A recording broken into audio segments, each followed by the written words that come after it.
Justice delayed is justice denied. কিন্তু যদি বিচারই হয় ভুল, যদি সেই রায়ের সত্যতা নিয়েই থেকে যায় প্রশ্ন, আজ ভারতবর্ষের ইতিহাসের এমন একটি ঘটনার কথা বলবো যেখানে বিচার ব্যবস্থার সিদ্ধান্ত আজও বিতর্কিত, যেখানে একজন ব্যক্তিকে মৃত্যুদণ্ড দেওয়া হয়েছে, কিন্তু আমরা এখনো নিশ্চিত নই সে সত্যি দোষী ছিল নাকি নিরপরাধ। 5ই মার্চ 1990 দক্ষিণ কলকাতার এক অভিজাত আবাসনে ঘটে যায় এক মারাত্মক অপরাধ। অপরাধের শিকার হন 18 বছর বয়সী এক স্কুল ছাত্রী। পুলিশি তৎপরতায় অত্যন্ত দ্রুততার সঙ্গে অপরাধী ধরা পড়ে। বিচারে মহামান্য আদালত তাকে মৃত্যুদণ্ড দেন, কিন্তু সেই মৃত্যুদণ্ড কার্যকর হতে লেগে যায় আরো 14 বছর। 2004 সালের 15ই আগস্ট ভোর 4:30 ফাঁসি হয় ধনঞ্জয় চট্টোপাধ্যায়। তো সম্পূর্ণ নির্দোষ আছে তো, কোর্টে তো আমি বলেছি এবং উকিলকে ডেকে বলেছি, সকলে বলেছি, কিন্তু আমার উপরে চক্রান্ত হচ্ছে। পশ্চিমবঙ্গের এই শতাব্দীর প্রথম কার্যকরী মৃত্যুদণ্ড। আজকে আমরা সেই বিষয়টিকে বিশ্লেষণ করার চেষ্টা করব উইথ অ্যান ওপেন মাইন্ড। এই ঘটনা নিয়ে পরবর্তীকালে তৈরি হয় বহু বিতর্ক, তৈরি হয়েছে অসংখ্য ডকুমেন্টারি, লেখা হয়েছে বই, এমনকি 2017 সালে সিনেমার পর্দাতেও এই ঘটনাটি উঠে এসেছিল। আজকের এই অনুষ্ঠানে, আজকের এই পর্বে আমরা ইউটিউব মনিটাইজেশন অফ রাখার সিদ্ধান্ত নিয়েছি। কারণ মৃত্যুর সাহায্যে কোনো রকম অর্থনৈতিক ফায়দা তোলা আমাদের উদ্দেশ্য নয়। কেবলমাত্র ছাত্রের মন নিয়ে আমরা পুরো ঘটনাটিকে বিশ্লেষণ করতে চেয়েছি, বুঝতে চেয়েছি সেদিন কোনো ভুল হয়ে যায়নি তো বিচারে, কি ঘটেছিল প্রকৃত ঘটনা, তাই নিয়েই আমাদের আজকের এই বিশেষ পর্ব। আমরা যদি রিস্ট্রাকচার করার চেষ্টা করি কিভাবে ঘটছে, সেটা যদি তুমি শুরু থেকে একটু শুরু করো, মানে সেই দিনের ঘটনা থেকে তুমি কিভাবে কি দেখতে পাচ্ছ? প্রথম কথা হচ্ছে মেয়েটি, আমি নাম বলছি না স্বাভাবিক কারণে, মেয়েটির সেদিনকে ওই ক্লাস 10-এর ICSE পরীক্ষা ছিল, সে পরীক্ষা দিয়ে বাড়ি ফিরল, 1-1:30 এরকম কোনো একটা সময় বাড়ি ফিরল। বাড়ি ফেরার পরে বাড়িতে তার মা ছিল, মায়ের সঙ্গে তার ইন্টারাকশন, কথাবার্তা, মা মেয়ে যেরকম কথাবার্তা যা কিছু হয় নিশ্চয়ই হয়েছে। বিকেল 5:15 বা 5:20 এইরকম কোনো একটা সময় তার মা তাদের পাড়াতে লক্ষ্মীনারায়ণ মন্দিরে পুজো দিতে চলে যায়। ধনঞ্জয়ের তখন ডিউটি ছিল না, সে অন্য যে ডিউটি করছিল সেই সিকিউরিটি গার্ডকে বলে যে আমি একটু ওপরে যাচ্ছি, ভিকটিমদের ফ্ল্যাটে যাচ্ছি। এই security guard Dashrath Murmu, security গার্ডের নাম দশরথ মুর্মু, যাকে বলে ও ওপরে যায়। এবং তো মা বেরিয়ে যাওয়ার 5 মিনিটের মধ্যেই ও ওপরে গেল। তারপরে খানিকক্ষণ বাদে ওদের যে সিকিউরিটি গার্ডের কোম্পানির একজন সুপারভাইজার মিস্টার পতি আসে, সে ধনঞ্জয়ের খোঁজ করে এবং তখন ধনঞ্জয়কে ডাকাডাকি করতে ধনঞ্জয় নেমে আসে। এবং এই ঘটনাটা ঘটেছে মানে মোটামুটি মানে ধনঞ্জয় গেল আর ধনঞ্জয় নেমে বেরিয়ে এলো, এর মাঝখানে গ্যাপটা হচ্ছে রাফলি অ্যাবাউট 25 মিনিট। তার মা 6:45 থেকে 6টা এরকম কোনো একটা সময়ের মধ্যে তার মা ফিরে আসে। তার মা যখন ফিরছে তখন তাদের ওই ফ্ল্যাট বাড়ির যে লিফটম্যান, সেই লিফটম্যান নাকি তাকে বলে, লিফটম্যান ধনিয়ারাম, সেই লিফটম্যান তাকে বলে যে ধনাকে আপনাদের ফ্লোর থেকে আসতে দেখেছি। তার মা লিফটে করে সেই 4তলা ফ্ল্যাটে যায়, যে ফ্ল্যাটে তারা থাকে। ডিউ টু এনি রিজন তার মা চাবিটা নিয়ে বেরোতে পারেনি, ভুলে গেছে, ফলে দরজাটা ভেতর থেকে লক হয়ে যায়। তার মা কয়েকবার নক করার পরেই তাদের ওখানে যারা সিকিউরিটি বা চাকর বাকর যা আছে তাদের বলে অর্ডার দেয় যে দরজাটা ভেঙে ফেলো। যদিও তাদের ফ্ল্যাটে ইন্টারকম আছে, তাদের ফ্ল্যাটে টেলিফোন আছে, ছিল, সবই ছিল।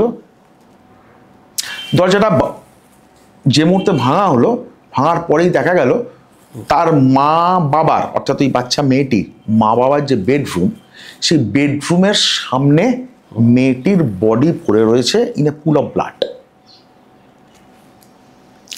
মেয়েটির আপার পোর্শনের যা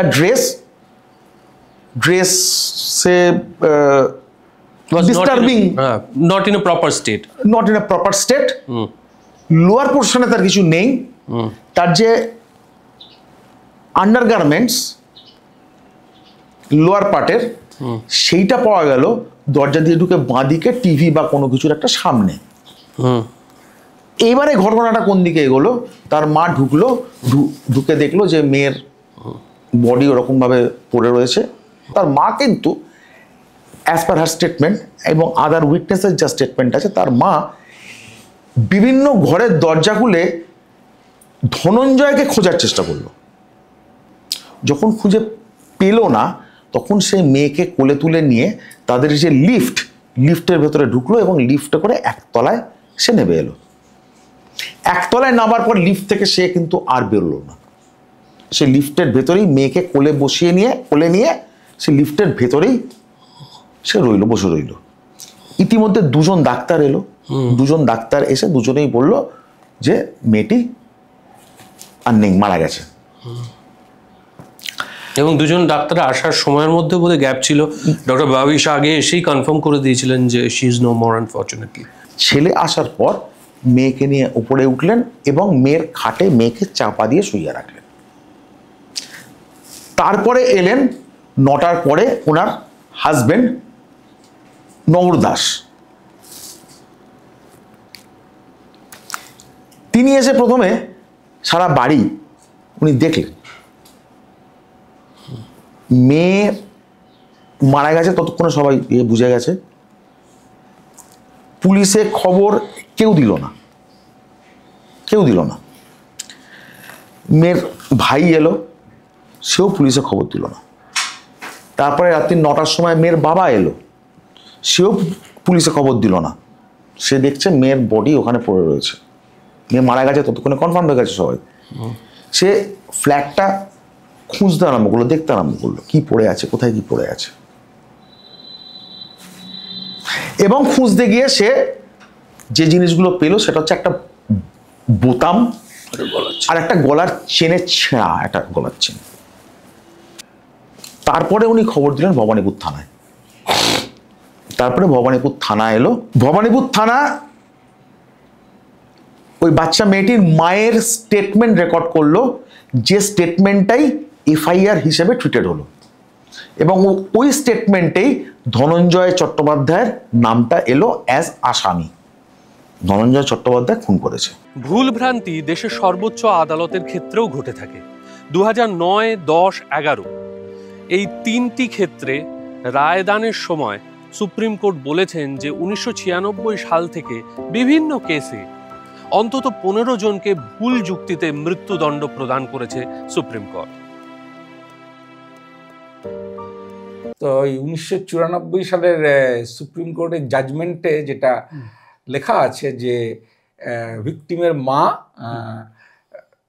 বিকেলবেলা একটা সময় বেরিয়ে যায় এবং তার মিনিট 5 মধ্যেই নাকি ধনঞ্জয়কে দেখা যায়। সে ধনঞ্জয়ের তখন ডিউটি ছিল না, সে অন্য যে ডিউটি করছিল সেই সিকিউরিটি গার্ডকে বলে যে আমি একটু ওপরে যাচ্ছি, ভিকটিমদের ফ্ল্যাটে যাচ্ছি। এই সিকিউরিটি গার্ড দশরথ মুর্মু, কিন্তু ততক্ষণে কোনো না কোনো উপায়ে তো ডিটেক্ট করতে পেরেছিলেন, যে কারণে তাহলে ধনঞ্জয় পালিয়ে গেল কেন ওখান থেকে?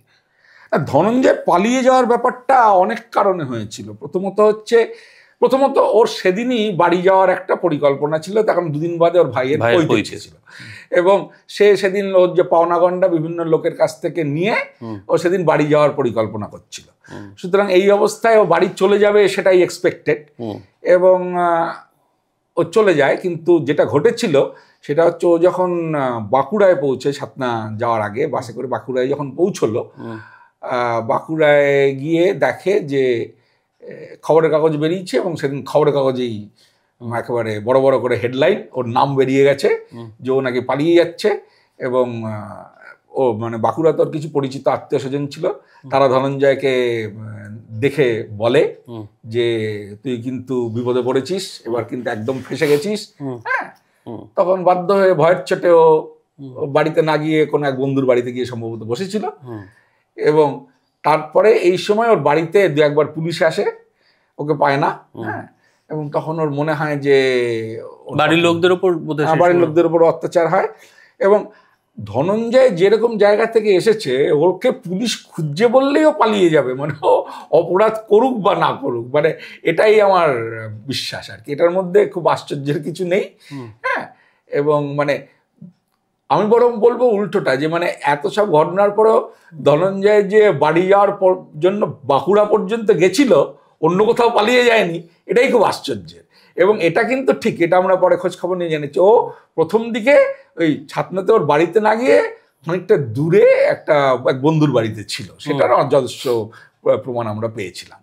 মানে ও যদি এরকম একটা কিছু খারাপ কাজ করে পালিয়ে যেতে চাইতো, তাহলে তো আরো অনেক দূরে পালিয়ে যায়। মানে ইনফ্যাক্ট তারপরে যখন পুলিশ বারবার বাড়িতে আসছিল, তারপর মানে পশ্চিমবঙ্গ ছেড়েই কিছুদিনের জন্য পশ্চিমবঙ্গের বাইরেও চলে গেছিল।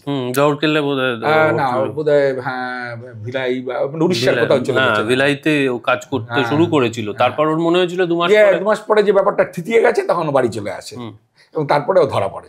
অ্যারেস্ট করার জায়গাটা নিয়েও তো একটা কনফিউশন আছে, দুরকম জায়গা বলা যায়। বাড়ির থেকেই অ্যারেস্টটা করা হয়েছিল, খড়ের গাদায় লুকিয়েছিল, ছাদে লুকিয়েছিল, ওইখান থেকেই করা হয়েছিল অ্যারেস্টটা। তার মানে ডিফারেন্সটা খুব সামান্য, সব আশেপাশে ব্যাপার আর কি।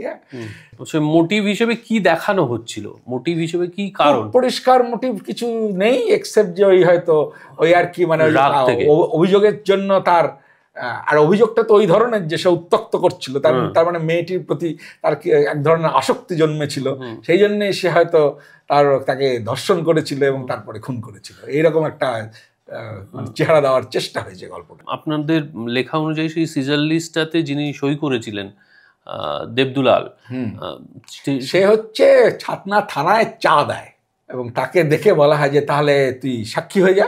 সে ধনঞ্জয়কে চেনে, সে বাল্যবন্ধু ছিল। হ্যাঁ, বাল্যবন্ধু। সে ধনঞ্জয়কে দেখে বলে, ধনা এখানে তুই কি করছিস? ধনঞ্জয় তখন চুপ করে বসে আছে। তখন যে পুলিশ অফিসার সে বলে, তুমি একে চেনো? মানে হ্যাঁ চিনি। আচ্ছা ঠিক আছে, তাহলে এই সাক্ষীর এই লিস্টে তুমি সই করো বলে ওকে সই করিয়ে নেওয়া হয়েছিল এবং তারপরে ওকে কোর্টেও তোলা হয়। এইরকম ভাবে মোটামুটি একটা লোয়ার কোর্ট একটা ভার্ডিক্টে কিভাবে পৌঁছলো? লোয়ার কোর্টের এই ক্যাপিটাল পানিশমেন্টের ভার্ডিক্টের ক্ষেত্রে এটা রেয়ারেস্ট অফ রেয়ার কেন হলো? জজ সাহেব বলছেন, আসামিকে দেখেই আমার মনে পড়ে গেল ইন্দিরা গান্ধী হত্যা মামলা, রাইট? সতবন্ত সিং রক্ষকই ভক্ষক। সেখানে তারা ইন্দিরা গান্ধী আমাদের প্রাইম মিনিস্টারের তারা বডিগার্ড ছিল, প্রাইম মিনিস্টারকে রক্ষা করা তার কাজ ছিল। এইখানে ধনঞ্জয় চট্টোপাধ্যায় ছিল ওই বিল্ডিং এর সিকিউরিটি গার্ড, বিল্ডিং এর সিকিউরিটি দেওয়া তার কাজ ছিল। ফলে আমার একে দেখেই আমার সতবন্ত সিং বা ইন্দিরা গান্ধী হত্যা মামলার কথা আমার এটা এবং একটি অসহায় ডিফেন্সলেস মেয়ের উপর এই ভায়োলেন্সটা ঘটেছিল। তাহলে জজ যখন প্রথমেই এইটা জজের যখন আসামিকে দেখেই যদি জজের এই কথাটা মনে হয়, তার পরবর্তীকালে সে কতটা জুডিশিয়াল মাইন্ড অ্যাপ্লাই করতে পেরেছে during the course of the trial or during the delivery of the judgment, এখানে আমার একটাই প্রশ্ন আসে। কারণ আমি তো প্রথমেই তোমাকে দেখেই আমার মনে হলো যে ইন্দিরা গান্ধীর ঘটনা আর তোমার ঘটনাটা এক মিলে যাচ্ছে। তাহলে আমি কি প্রথমেই তোমার সম্বন্ধে একটা নেগেটিভ মাইন্ডসেট আমি তৈরি করে নিলাম, তো যে তুমি করেছো কিছু একটা, তার মানে আমাকে শুধু তোমার এগেনস্টে প্রমাণগুলো দেখে আমাকে শুধু তোমার একটা এগেনস্টে জাজমেন্ট আমাকে দিতে হবে।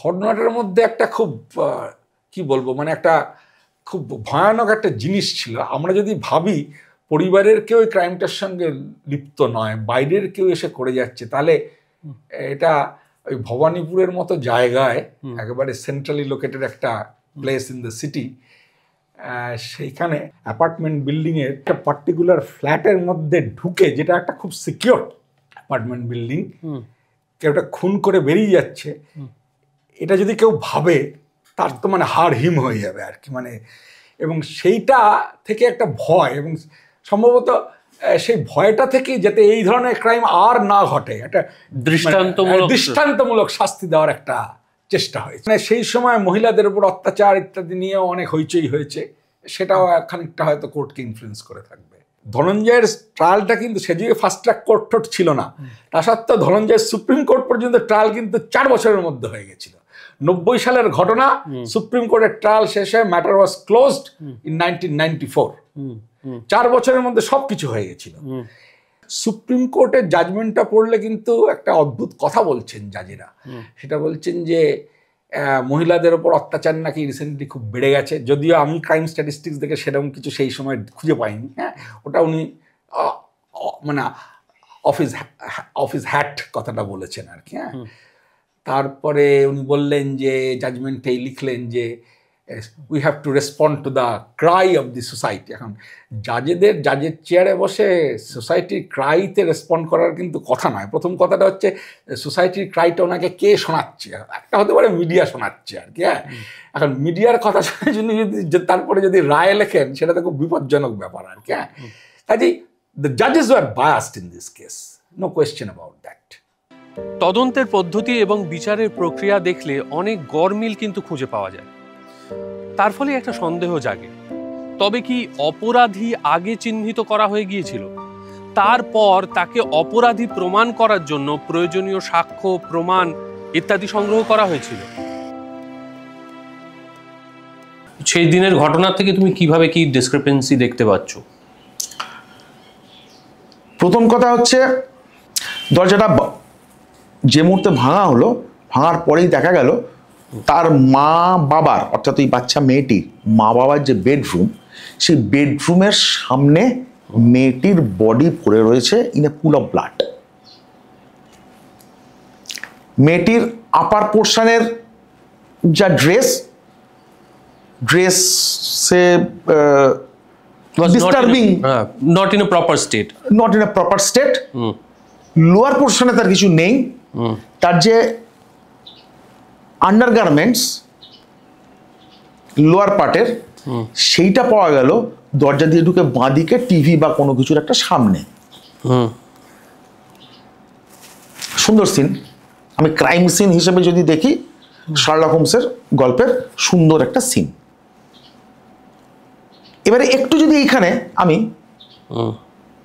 জিনিসটাকে ভাঙার চেষ্টা করি, তাহলে ওই যে আন্ডারগার্মেন্ট লোয়ার পার্টের যেটা টিভি ক্যাবিনেট বা ওই রকম কোন একটা জায়গা পাওয়া গেল, সেটা ব্লাড সোকড। তাহলে এইখানে আমার কোয়েশ্চেন নাম্বার 1 আসছে যে সেখানে ব্লাডটা কোথা থেকে এলো? ঘটনা তো এইরকম হতে পারে না যে ধনঞ্জয় চ্যাটার্জি গেল, বেল টিপলো, মেয়েটি দরজা খুললো, ধনঞ্জয় চ্যাটার্জি ফ্ল্যাটে ঢুকলো, ঢুকে বললো যে আমি তোমার সঙ্গে প্রথমে এই করব, তারপরে আমি তোমাকে করব। মেয়েটি বললো খুব ভালো কথা, আনন্দের কথা, ফেয়ার প্রপোজাল। তখন সে নিজেকে আনড্রেস করলো, ধনঞ্জয় চ্যাটার্জি তাকে শারীরিক নির্যাতন যা করার করলো। ধনঞ্জয় চ্যাটার্জি বললো ওভার, সে আবার সে ইয়ে করলো, ড্রেস আপ করলো।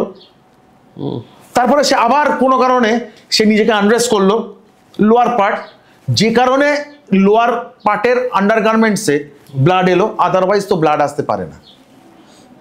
শারীরিক নির্যাতনের পরে যদি সে লোয়ার পার্টের আন্ডারগার্মেন্টস আবার না পড়ে থাকে, তাহলে তো তার লোয়ার পার্টের আন্ডারগার্মেন্টসে ব্লাড আসবে না। তার মা ঢুকলো, ঢুকে দেখলো যে মেয়ের বডি ওরকম ভাবে পড়ে রয়েছে। তার মা কিন্তু ডাক্তার নয়, তুমিও ডাক্তার নও, আমিও ডাক্তার নই। একটা যদি কাউকে দেখি যে একটা পুল অফ ব্লাডের মধ্যে কেউ পড়ে আছে, সে বেঁচে আছে না মরে গেছে, সেটা বোঝার ক্ষমতা তোমার বা আমার বা সাধারণ মানুষের নেই ডাক্তার ছাড়া। তাহলে সেই রকম আমরা যদি দেখি, তাহলে আমরা প্রথমেই তাকে রেস্কিউ করার চেষ্টা করব, মানে তাকে ইমিডিয়েট নিয়ে ডাক্তারখানা, হসপিটাল বা কিছু একটা করার চেষ্টা করবো। তার মা কিন্তু অ্যাজ পার হার স্টেটমেন্ট এবং আদার উইটনেসের যা স্টেটমেন্ট আছে, তার মা বিভিন্ন ঘরের দরজা খুলে ধনঞ্জয়কে খোঁজার চেষ্টা করলো। মেয়ের বডি ওখানে পড়ে রইল বা মেয়ে ওখানে পড়ে রইল। তখনও কিন্তু এটা কেউ জানে না যে ওখানে যে পড়ে রয়েছে সেটা ভদ্রমহিলার মেয়ে না মেয়ের বডি, এটা কিন্তু তখনও কনফার্ম হয়নি। কিন্তু ভদ্রমহিলা মেয়েকে রেস্কিউ করার কোনো চেষ্টা না করে প্রথমেই ধনঞ্জয় চট্টোপাধ্যায়কে ফ্ল্যাটের বিভিন্ন ঘরের ভেতরে খোঁজার চেষ্টা করলো। যখন খুঁজে পেল না তখন সেই মেয়েকে কোলে তুলে নিয়ে তাদের যে লিফটের ভেতরে ঢুকলো এবং লিফটে করে একতলায় সে নেমে এলো। একতলায় নামার পর লিফট থেকে সে কিন্তু আর বেরোলো না, সে লিফটের ভেতরেই মেয়েকে কোলে নিয়ে সে লিফটের ভেতরেই সে বসে রইল। ইতিমধ্যে দুজন ডাক্তার এলো, দুজন ডাক্তার এসে দুজনেই বলল যে মেয়েটি আর নেই, মারা গেছে। তিনি লিফটের ভেতরে বসে রইলেন মেয়েকে নিয়ে কতক্ষণ, যতক্ষণ না ওনার ছেলে বড়বাজারের দোকান থেকে যতক্ষণ না ওনার ছেলে এলো। ছেলে আসার পর মেয়েকে নিয়ে উপরে উঠলেন এবং মেয়ের খাটে মেয়েকে চাপা দিয়ে শুইয়ে রাখলেন। মানে এই বিহেভিয়ারটা একটু অদ্ভুত। মানে উনি বডিটা নিয়ে ওখানে বসে পড়লেন কেন, মানে আর মানে বডিটা নিয়ে যে উনি যাচ্ছিলেন ওরম ভাবে, মানে একটা ডেড বডি নিয়ে ক্যারি করে লিফটে ওঠা এবং লিফটে গিয়ে নামা, এটা মানে এটা বেশ শক্তি লাগে জিনিসটা আর কি। মানে এটা কেউ স্বাভাবিক নয়। মানে হঠাৎ করে আমি যদি ঢুকে, আমি জানি না কি ঘটেছে ঘরের মধ্যে, আমি ঢুকে দেখলাম আমার মেয়ের মৃতদেহ পড়ে আছে, আমি কি তাকে এরকম পাজা করে নিয়ে এক্ষুনি হাসপাতালে ছুট লাগাবো? মানে আমি তো প্রথমে ভ্যাবাচাকা খেয়ে যাবো, এবং ভ্যাবাচাকা খেয়ে তো মানে কি ঘটেছে, মেয়েটা কি বেঁচে আছে না কি, চোখে মুখে জল দাও, এসব তো করবো আর কি। সেগুলো কিছু করা হয়নি, কিন্তু ডাকছি কি হলো, হ্যাঁ ডাক্তার ডাকো, মানে ওরকম ভাবে নিয়ে বেরিয়ে যাচ্ছেন কেন, ডাক্তার ডাকো, এখনই ডাক্তার ডাকো, এরকম একটা কিছু তো বলবো। মানে এটাই নর্মালি এক্সপেক্টেড, সেটা ঘটেনি আর কি। তারপরে এলেন 9টার পরে ওনার হাজবেন্ড নগর দাস। তিনি এসে প্রথমে সারা বাড়ি উনি দেখলেন,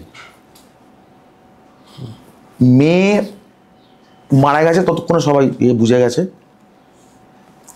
পুলিশে খবর কেউ দিল না, মেয়ে মারা গেছে ততক্ষণে কনফার্ম হয়ে গেছে সবাই। সে ফ্ল্যাটটা খুঁজতে আরম্ভ করলো, দেখতে আরম্ভ করলো কি পড়ে আছে, কোথায় কি পড়ে আছে, এবং খুঁজতে গিয়ে সে যে জিনিসগুলো পেলো সেটা হচ্ছে একটা বোতাম আর একটা গলার চেনের ছেঁড়া, একটা গলার চেন। মানে মেয়ের বাবা দোকান থেকে তার কর্মস্থল থেকে ফিরলো উইথ দ্য এক্সপেকটেশন যে বাড়িতে ফিরবো, আমার ওয়াইফ মেয়ে ছেলে সবাই থাকবে, মেয়ে পরীক্ষা দিয়ে এসছে, আমরা চারজন একসঙ্গে বসবো, 2-4টা কথা হবে, ডিনার করব। সে ফিরে এসেই দেখলো মেয়ের বডি, এবং মেয়ের বডি দেখার পরে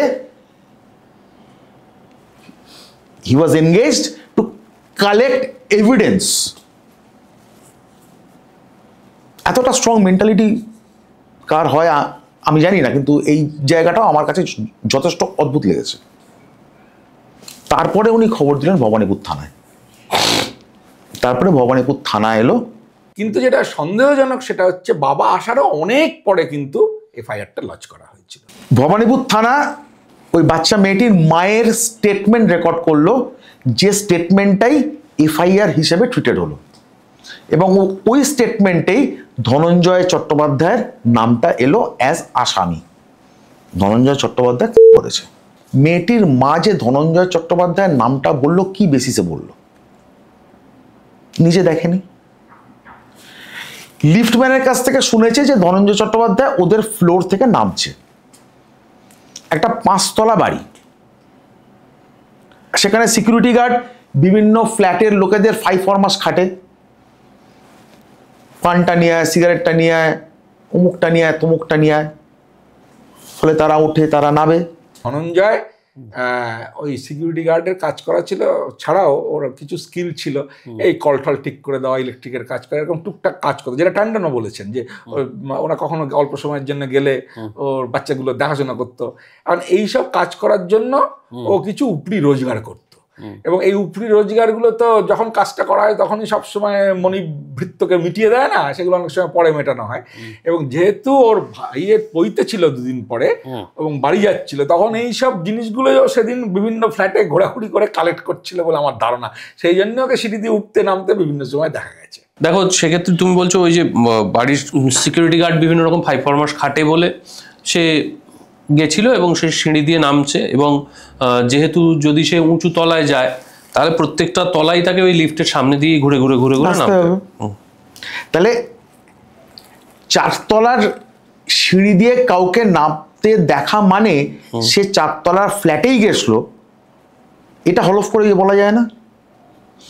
না, কিন্তু সেটা তো মানে প্রতাপচন্দ্র পাতি মানে সিকিউরিটি এজেন্সির লোক এবং অন্যান্য লোক কনফার্ম করেছিল যে দশরথ মুর্মু বলেছিল যে ধনঞ্জয় যাচ্ছে ওদের ফ্ল্যাট থেকে ফোন করতে।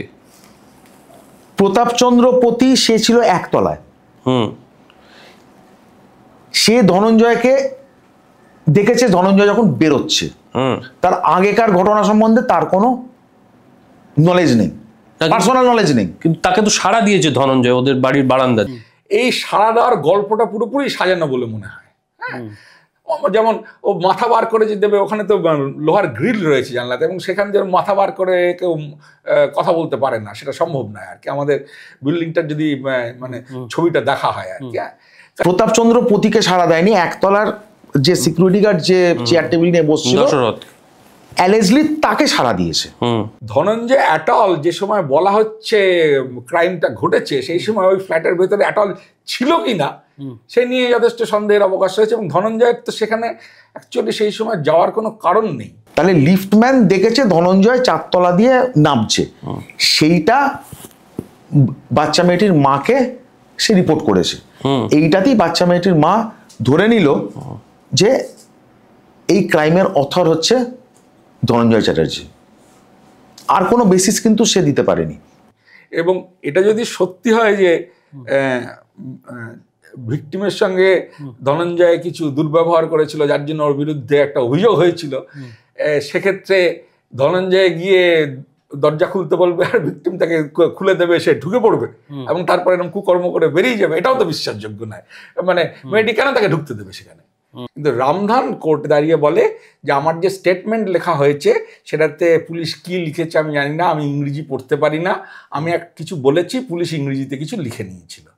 এবং তারপরে তাকে যখন প্রশ্ন করা হতে থাকে, সে তখন কতগুলো জিনিস কন্ট্রাডিক্ট করে, যেমন ওই ভিকটিমের মায়ের বেরিয়ে যাওয়ার সময়টা, এরকম কয়েকটা জিনিস, এবং কখন সে এসেছিল সেই সমস্ত ব্যাপারগুলো। এবং ধনঞ্জয়কে ও লিফটে করে ওপরে নিয়ে গেছে কেউ দাবি করেছিল, সেটাও সে বলে যে না এরকম কিছু হয়নি। আর ধনঞ্জয়কে সিঁড়ি দিয়ে নেমে আসতে দেখেছে, সেটাও বলেছিল আর কি। চারতলার সিঁড়ি দিয়ে কাউকে নামতে দেখা মানে সে চারতলার ফ্ল্যাটেই গেছিল, এটা হলফ করে বলা যায় না। তারপর অন্য লোকজনের সাক্ষ্য প্রমাণ স্টেটমেন্টগুলোর মধ্যে আরো নানা রকম অসঙ্গতি বেরোতে শুরু করলো।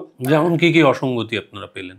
যেমন যদি কোর্টে রেকর্ডেড লিফটম্যানের সাক্ষ্যটা দেখা হয়, সেখানে খানিকক্ষণ তাকে প্রশ্ন করার পর সরকার পক্ষের উকিল তাকে হোস্টাইল উইটনেস ডিক্লেয়ার করলো। তার কারণ সে ভিকটিমের মা বেরিয়ে যাওয়ার যে টাইমটার কথা বলছে, তার সঙ্গে প্রসিকিউশনের রিপোর্টে যে টাইমটা লেখা হচ্ছে বা ভিকটিমের মা যে টাইমটা বলছে সেটা মিলছে না। ভিকটিমের মা বোধহয় বলেছিলেন 5টা 15-20 নাগাদ তিনি বেরিয়েছেন বাড়ি থেকে। লিফটম্যান বলেছে যে মাইজি সবসময় 4:20-15 বেরোতেন, এবং আমি সেদিন 4টের সময় ডিউটি রিজিউম করেছি, তার 15-20 মিনিট বাদে মাইজি বেরিয়ে গেছে। লিফটম্যান হঠাৎ করে কেন টাইমটা নিয়ে বাজে কথা বলতে যাবে? এটা তো মানে বিশ্বাসযোগ্য, মানে অদ্ভুত রকমের একটা কারণে ওকে হোস্টাইলনেস ডিক্লেয়ার করা হচ্ছে, যে মানে যেহেতু প্রসিকিউশনের স্টোরির সঙ্গে ওর ডিপোজিশনটা মিলছে না, সেই জন্যই ওকে হস্টাইল বলে দেওয়া হলো। এবারে তাহলে ওই বাচ্চা মেয়েটির মা ওই ফ্ল্যাট থেকে, মানে বাচ্চা মেয়েটির বাবা তাদের ওই ফ্ল্যাট থেকে পুলিশ আসবার আগে দুটো এভিডেন্স কালেক্ট করলো, একটা হচ্ছে বোতাম, একটা হচ্ছে চেন। তার মানে পুলিশ আসবার আগে ওই ফ্ল্যাটে বিভিন্ন এভিডেন্স এদিক ওদিক হয়েছে। পসিবল এবং এটা পসিবল নয়, হয়েছে কনফার্মড হয়েছে বলি তার বাবা দুটো এভিডেন্স কালেক্ট করেছে। আর কি করেছে সেটা কিন্তু জানা যাচ্ছে না। এই দুটো এভিডেন্সের কথা, ম্যাটেরিয়াল এভিডেন্সের কথা আমরা পাচ্ছি, যেটা কোর্টে প্রডিউস হয় এবং পরবর্তীকালে এটা করবোরেটও হয়। এই প্রমাণগুলো কি প্রত্যেকটাই প্লান্টেড বলে আপনাদের মনে হয়? কিন্তু ছেঁড়া বোতামটা, এটা তো প্লান্টেড বলেই আমার মনে হয়। কেন? মানে একটা ছেঁড়া বোতাম ওখানে পাওয়া গেল, আর তারপরে ওর শার্টের সঙ্গে সেটা, মানে এটা তো মানে ওই ওই একটা এভিডেন্স দিয়ে কি আমি বলতে পারবো সত্যি যে মানে ওই লোকটা ওখানে ঢুকেছিল একটা বোতাম? ধনঞ্জয় যখন সিঁড়ি দিয়ে নেমে এসেছিল তখন তার শরীর তো, সে তো ফিটফাট জামা কাপড় পরে লাইট কালার ক্লথ পরে বেরিয়ে আসে, তার জামাটা যে কুচকানো ছেঁড়া এরকম তো কিছু কেউ বলেনি তখন আর কি। তাহলে ওই যে হাড়ের টুকরোটা যেটা পরে আইডেন্টিফাই করেছিল অন্য বাড়ির পরিচালক, ওইটা একটা চেন। হ্যাঁ, এবং একজন প্রথমে সেটা তাকে দেখানোর পর অন্য একটি পরিচারক বলে যে এই তো এটা আমার চেন, তারপরে সে দাবি করে যে সেটা সে নাকি গিফট করেছিল ধনঞ্জয়কে। গল্পটা এটা অস্বাভাবিক, একটা চেন গিফট করেছিল, সেটা আবার ধনঞ্জয় ওখানে নিয়ে গেল, সেখানে আবার সেটা পাওয়া গেল। মানে একটা চেন, মানে how different to different chains. একটা চেন তো আমি যাকে তাকে বলতে পারি এটা চেনটা ধনঞ্জয়ের চেন বলে, মানে এগুলো কখনোই একটা কনভিন্সিং এভিডেন্স হতে পারে না। মেয়ের বডি পোস্টমর্টেম হয়ে বাড়িতে আসেনি ফর ক্রিমেশন। তার মা তখন বাড়িতে তাদের বেডরুমের যে আলমারিতে খোঁজ খবর করতে আরম্ভ করলো, খোঁজাখুঁজি করতে আরম্ভ করলো যে আলমারি থেকে কোন জিনিসটা খোয়া গেছে। কি স্ট্রং মেন্টালিটি! এবং উনি আলমারি পুরো ঘেঁটে উনি পেলেন যে একটা রিকো রিস্ট ওয়াচ, সেটা খোয়া গেছে। সে যদি এই মানে খুন করতে গিয়ে থাকে বা ধর্ষণ করতে গিয়ে থাকে, হঠাৎ করে ঘড়িটা চুরি করতে যাবে কেন? সেটা তো খুব পরিষ্কার না। মানে এরকম একটা কাজ করতে গেলে কেউ বাড়িতে একটা 200 টাকা দামের রিস্ট ওয়াচ চুরি করে আসবে, এটা তো বিশ্বাসযোগ্য না। হ্যাঁ, উনি থানাতে রিপোর্ট করলেন। সুতরাং এর মধ্যে বোঝা যায় যে মানে যে এভিডেন্সগুলো দেওয়া হচ্ছে সেগুলো সম্ভবত অনেকটাই প্লান্টেড এভিডেন্স। এগুলো প্লান্টেড এভিডেন্স বলে আমাদের মনে হয়েছিল। ঘটনার দিন রাত্রির বেলায় পুলিশের টিম ধনঞ্জয়ের খোঁজে, ধনঞ্জয়ের দাদা দুর্গাপুরের দিকে কোথাও একটা থাকতো, ধনঞ্জয়ের খোঁজে সেখানে রেডে বেরিয়ে গেল। মানে ধনঞ্জয়কেই ধরতে হবে, আর কাউকে ধরার দরকার নেই। কারণ এটাও ঘটনা যে ধনঞ্জয় একমাত্র বেপাত্তা, পলাতক। তা ধনঞ্জয় পলাতক কেন হবে? ধনঞ্জয়ের তো ডিউটি ছিল দুপুরবেলা 2টা অবধি, 2টোয় তার ডিউটি শেষ হয়ে গেছে। তার ডিউটি শেষ হয়ে যাওয়ার পরে সে যদি সেখানে না থাকে, থাকাটা কি তার দায়িত্ব? সে যদি দুপুর 2টোয় ডিউটি শেষ হয়ে যাওয়ার পরে সে যদি সিনেমা দেখতে যায়, এগুলো হচ্ছে বাজে গল্প, এটা সত্যি নয়। এবং এটা অ্যাকচুয়ালি আমি বলবো ধনঞ্জয়ের যে লয়ার ছিল তার এটা নিয়ে কিছু করণীয় ছিল আর কি। হ্যাঁ, এরকম মানে ধনঞ্জয়কে ওই ক্রাইমের সময় বা তার আশেপাশে অ্যাপার্টমেন্টের চারপাশে ঘোরাঘুরি করতে দেখা গেছে, এই অবস্থায় সে যদি বলে আমি সিনেমা দেখতে চলে গেছিলাম, এটা অবশ্যই তার বিরুদ্ধে যাবে। অ্যালিবাইটা উইক অ্যালিবাই না, উইক অ্যালিবাই শুধু না, এটা তার বিরুদ্ধে যাবে। তার কারণ হচ্ছে সে মিথ্যে কথা বলছে। তাকে তো মানে যখন সিনেমা দেখতে যাওয়ার কথা সেই সময় তো সে ওখানে ঘোরাঘুরি করছে, দেখতে পাচ্ছে লোকে, প্রচুর লোক সে ব্যাপারে সাক্ষী দিয়েছে। তো সেইখান থেকে কিছুটা মানে ওর ইনভলভমেন্টটাকে বোধহয় মানে এটা ওই ইনভলভমেন্ট না, এটা হচ্ছে যেরকম পালিয়ে গেছিল ওই অ্যালিবাইয়ের গল্পটা ওই রকম একটা পালিয়ে যাওয়ার মতন একটা ব্যাপার, তার বেশি কিছু নয়। আচ্ছা, মানে আমার সেটাই খুব অদ্ভুত লেগেছিল, কারণ ও ওই ডকুমেন্টারিতেও কিন্তু কনফার্মড ওয়েতে বলছে যে আমি সিনেমা দেখতে গেছিলাম, ওই সময়টা আমি সিনেমা হলে ছিলাম। না, সে সময় ও কোথাও যায়নি। সে যদি দুপুর 2টোয় ডিউটি শেষ হয়ে যাওয়ার পরে সে যদি সিনেমা দেখতে যায়, সে যদি থিয়েটার দেখতে যায়, সে যদি পদ্মপুকুরে হাঁটতে যায়, ঘুরতে যায়, বিড়ি খেতে যায়, তাহলে তো তাকে পলাতক তো বলা যাবে না। তার তো 2টো অবধি ডিউটি ছিল। হ্যাঁ, কিন্তু এখনো অবধি যেটুকু পাওয়া গেছে তাতে ওই সাসপিশিয়াস সার্কামস্টান্সের পর থেকে সে বেপাত্তা। সে তো সন্ধ্যে 6টায় ঘটনার পরে সে তো খবর পেয়েছে যে পুলিশ তাকে খুঁজছে। কোনোভাবে আমি যদি শুনি কোনো একটা ঘটনায় পুলিশ আমাকে খুঁজছে, আমি কি সেখানে গিয়ে পুলিশের সামনে হাজির হব? নর্মাল সাইকোলজি কি বলে, কেউ যাবে?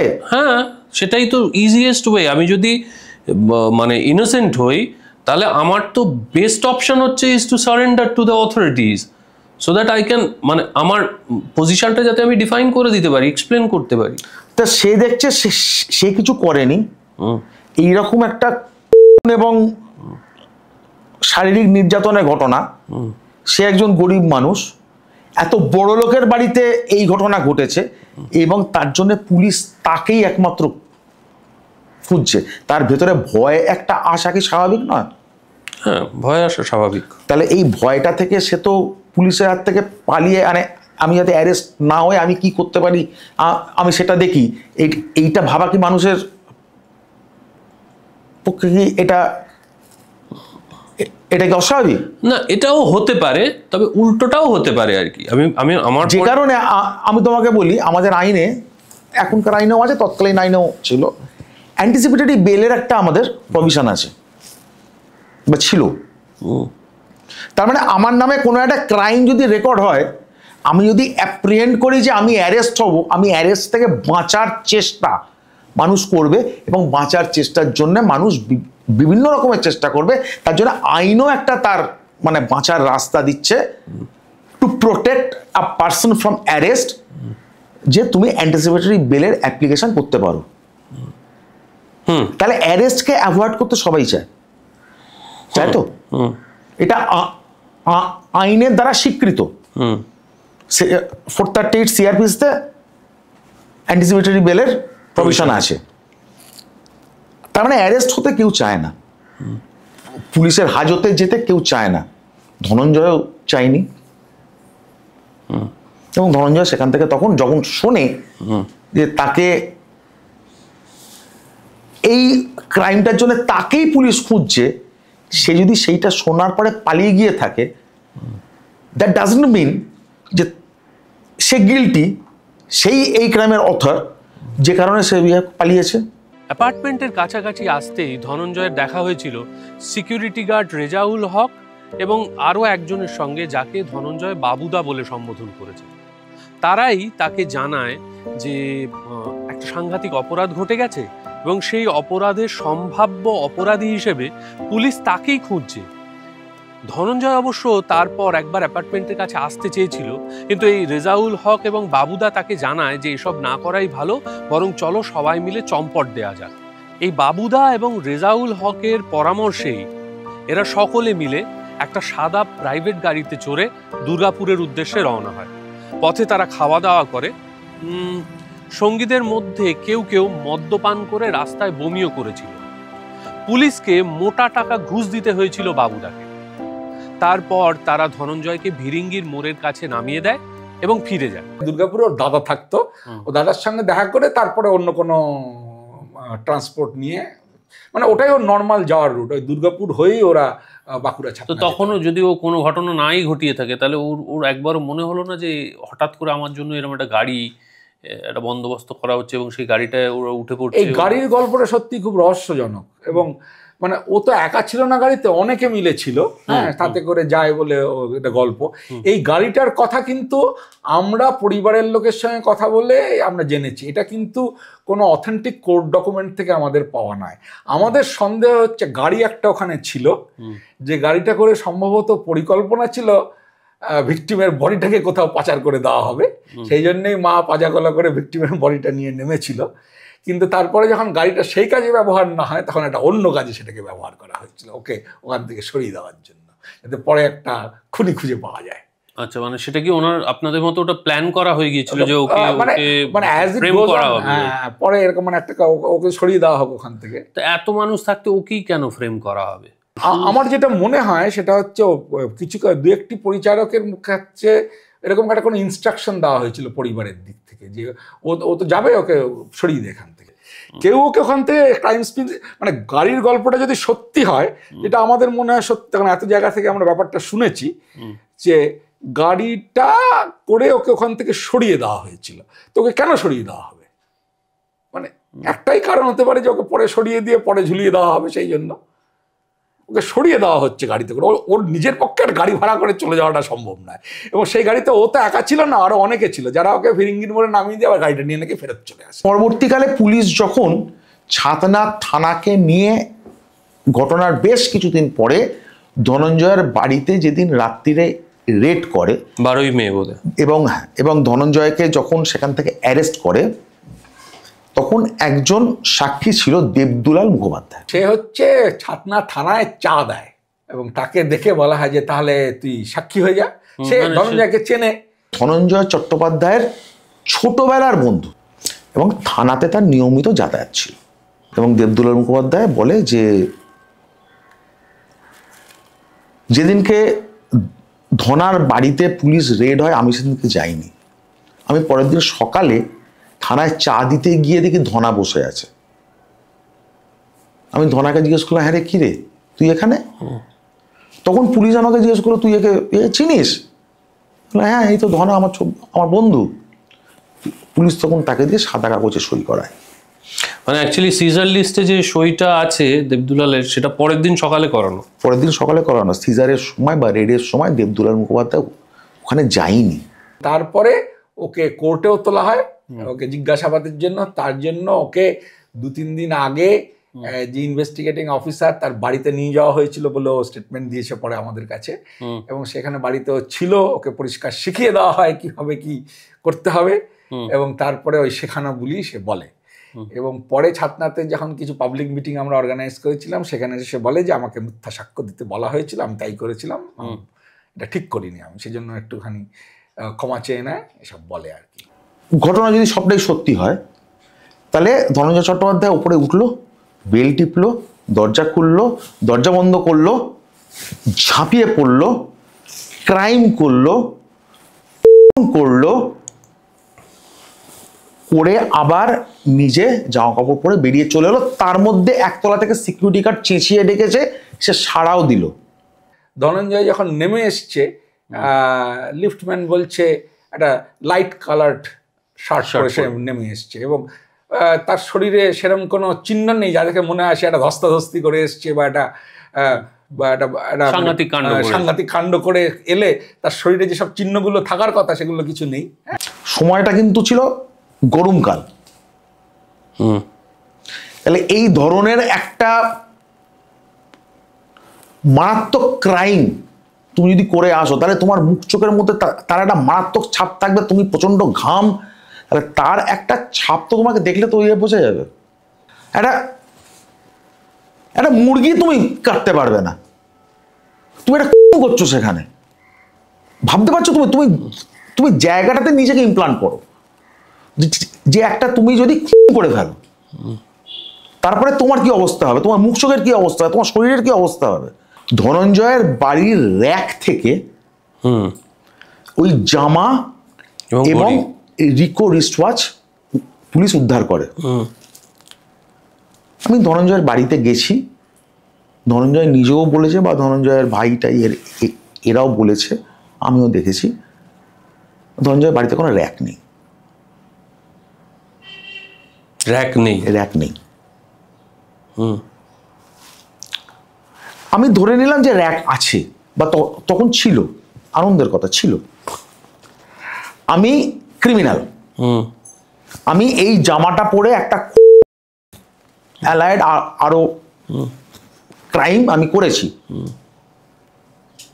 এবং জায়গা থেকে আমি একটা হাত ঘড়ি চুরি করে এনেছি। এনে আমি জামাটাকে সুন্দর করে কেচে ইস্ত্রি করে আমার র্যাকে রেখে দেবো, আর পাশে হাত ঘড়িটাকে রেখে দেবো। কেন? ওই কলকাতা থেকে পুলিশ বাবুরা আসবে, এসে ওই দুটোকে রিকভারি করবে যাতে কোনো সমস্যা না হয়।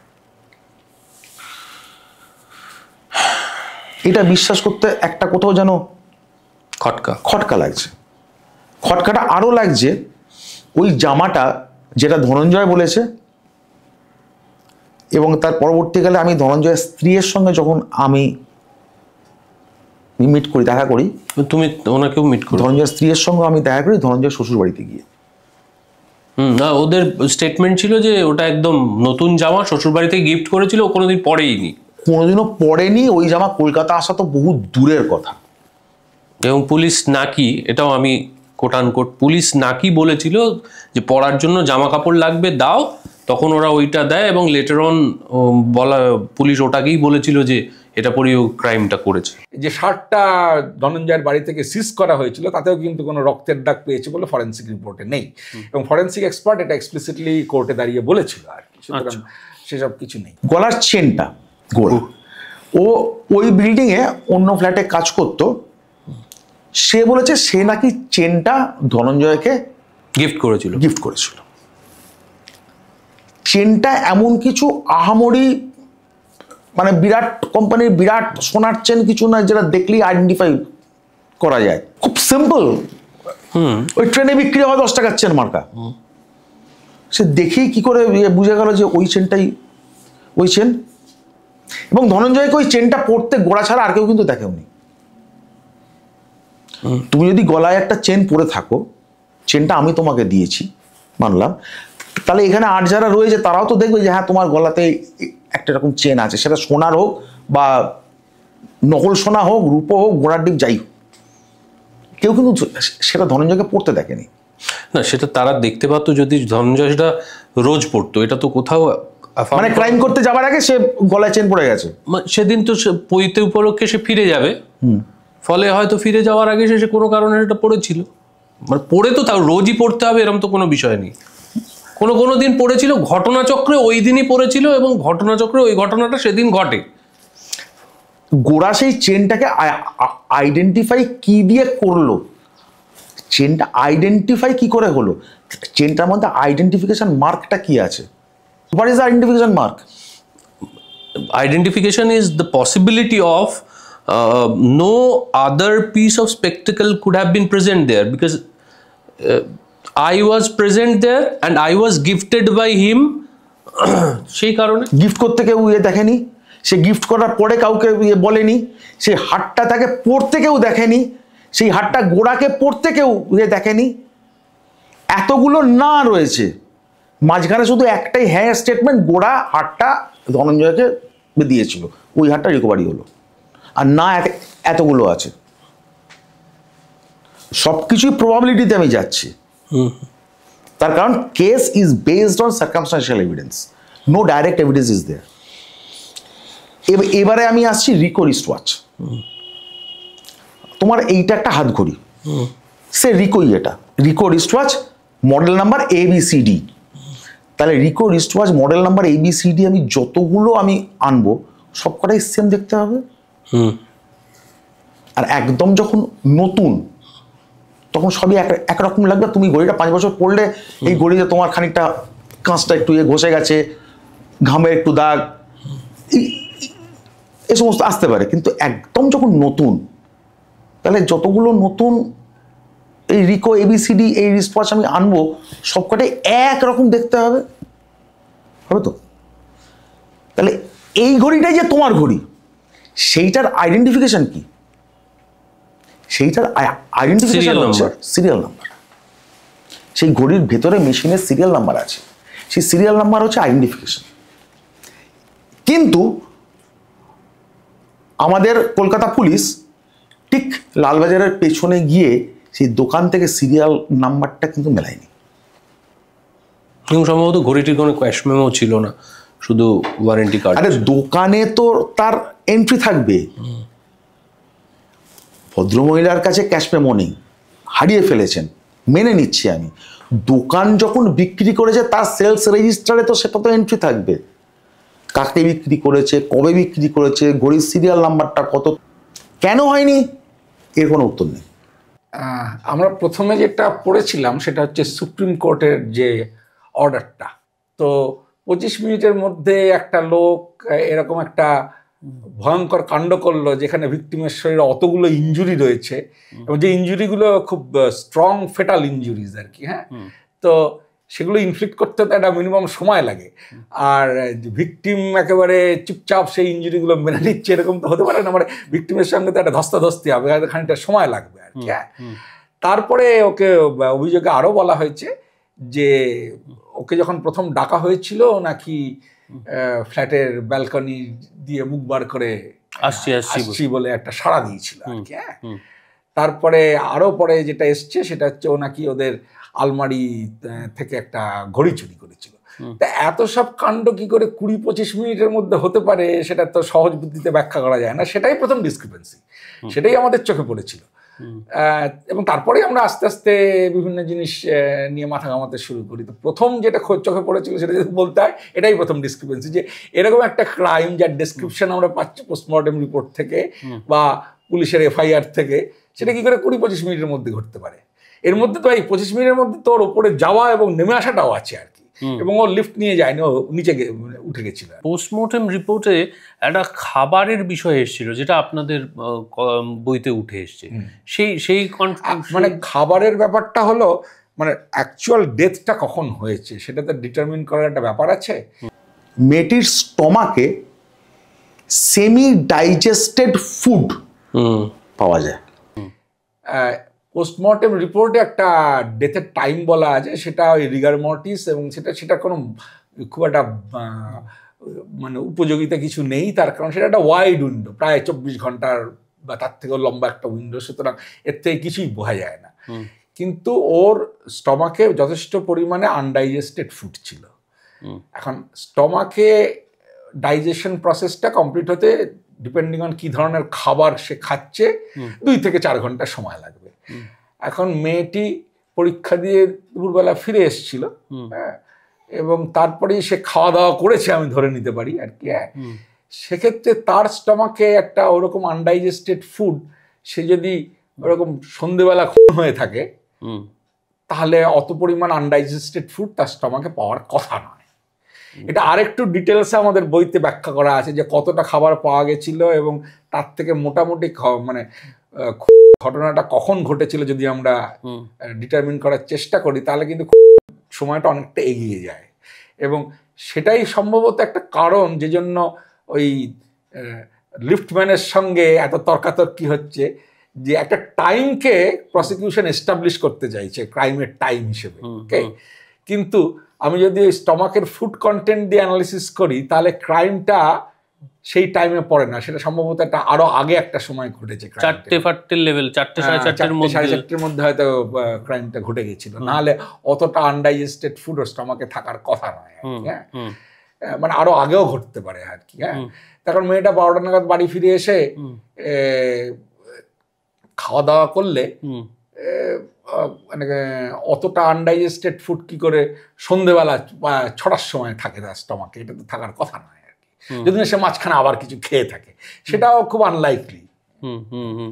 আর মানে অতটা আনডাইজেস্টেড ফুড ওর স্টমাকে রয়েছে, এটা যে পোস্টমর্টেমের ডাক্তার কেন সেভাবে ব্যবহার করেনি time for determining the time of death, সেটা আমাদের কাছে খুব পরিষ্কার নয়, সেটা কিন্তু ব্যবহার করাটা উচিত ছিল। আর বিচারক রায় দেওয়ার আগেই শুরু হয়ে গিয়েছিল মিডিয়া ট্রায়াল। ধনঞ্জয়ের চরমতম শাস্তির জন্য উঠে পড়ে লেগেছিল সংবাদ মাধ্যম। বেশ কিছু বুদ্ধিজীবী এই স্বরকে আরো জোরদার করেছিলেন।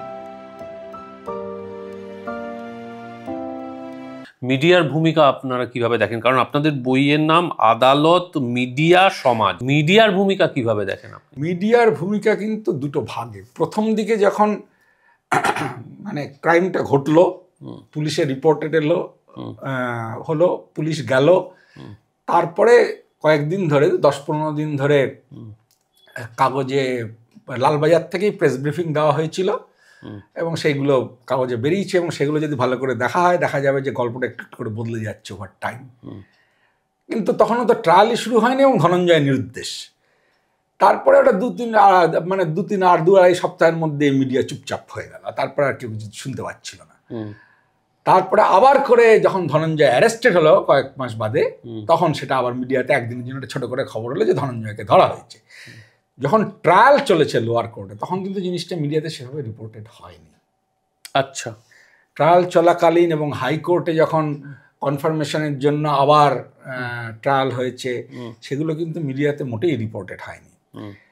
এবং 2004 সালে যখন ওর ফাঁসিটা হলো তার কিছুদিন আগে মিডিয়া আবার হঠাৎ করে জেগে ওঠে এবং তখন এই ছেলেটির ফাঁসি হওয়া উচিত কি উচিত নিয়ে সেই নিয়ে মিডিয়া প্রচুর তর্ক বিতর্ক শুরু করে দেয়।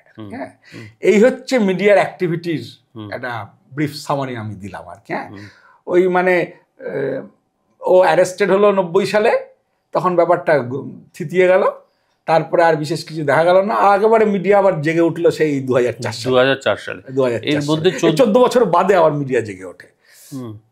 এবং মিডিয়ার ভূমিকার সঙ্গে হাতে হাত রেখে সমাজের ভূমিকা সেই সময় কি ছিল?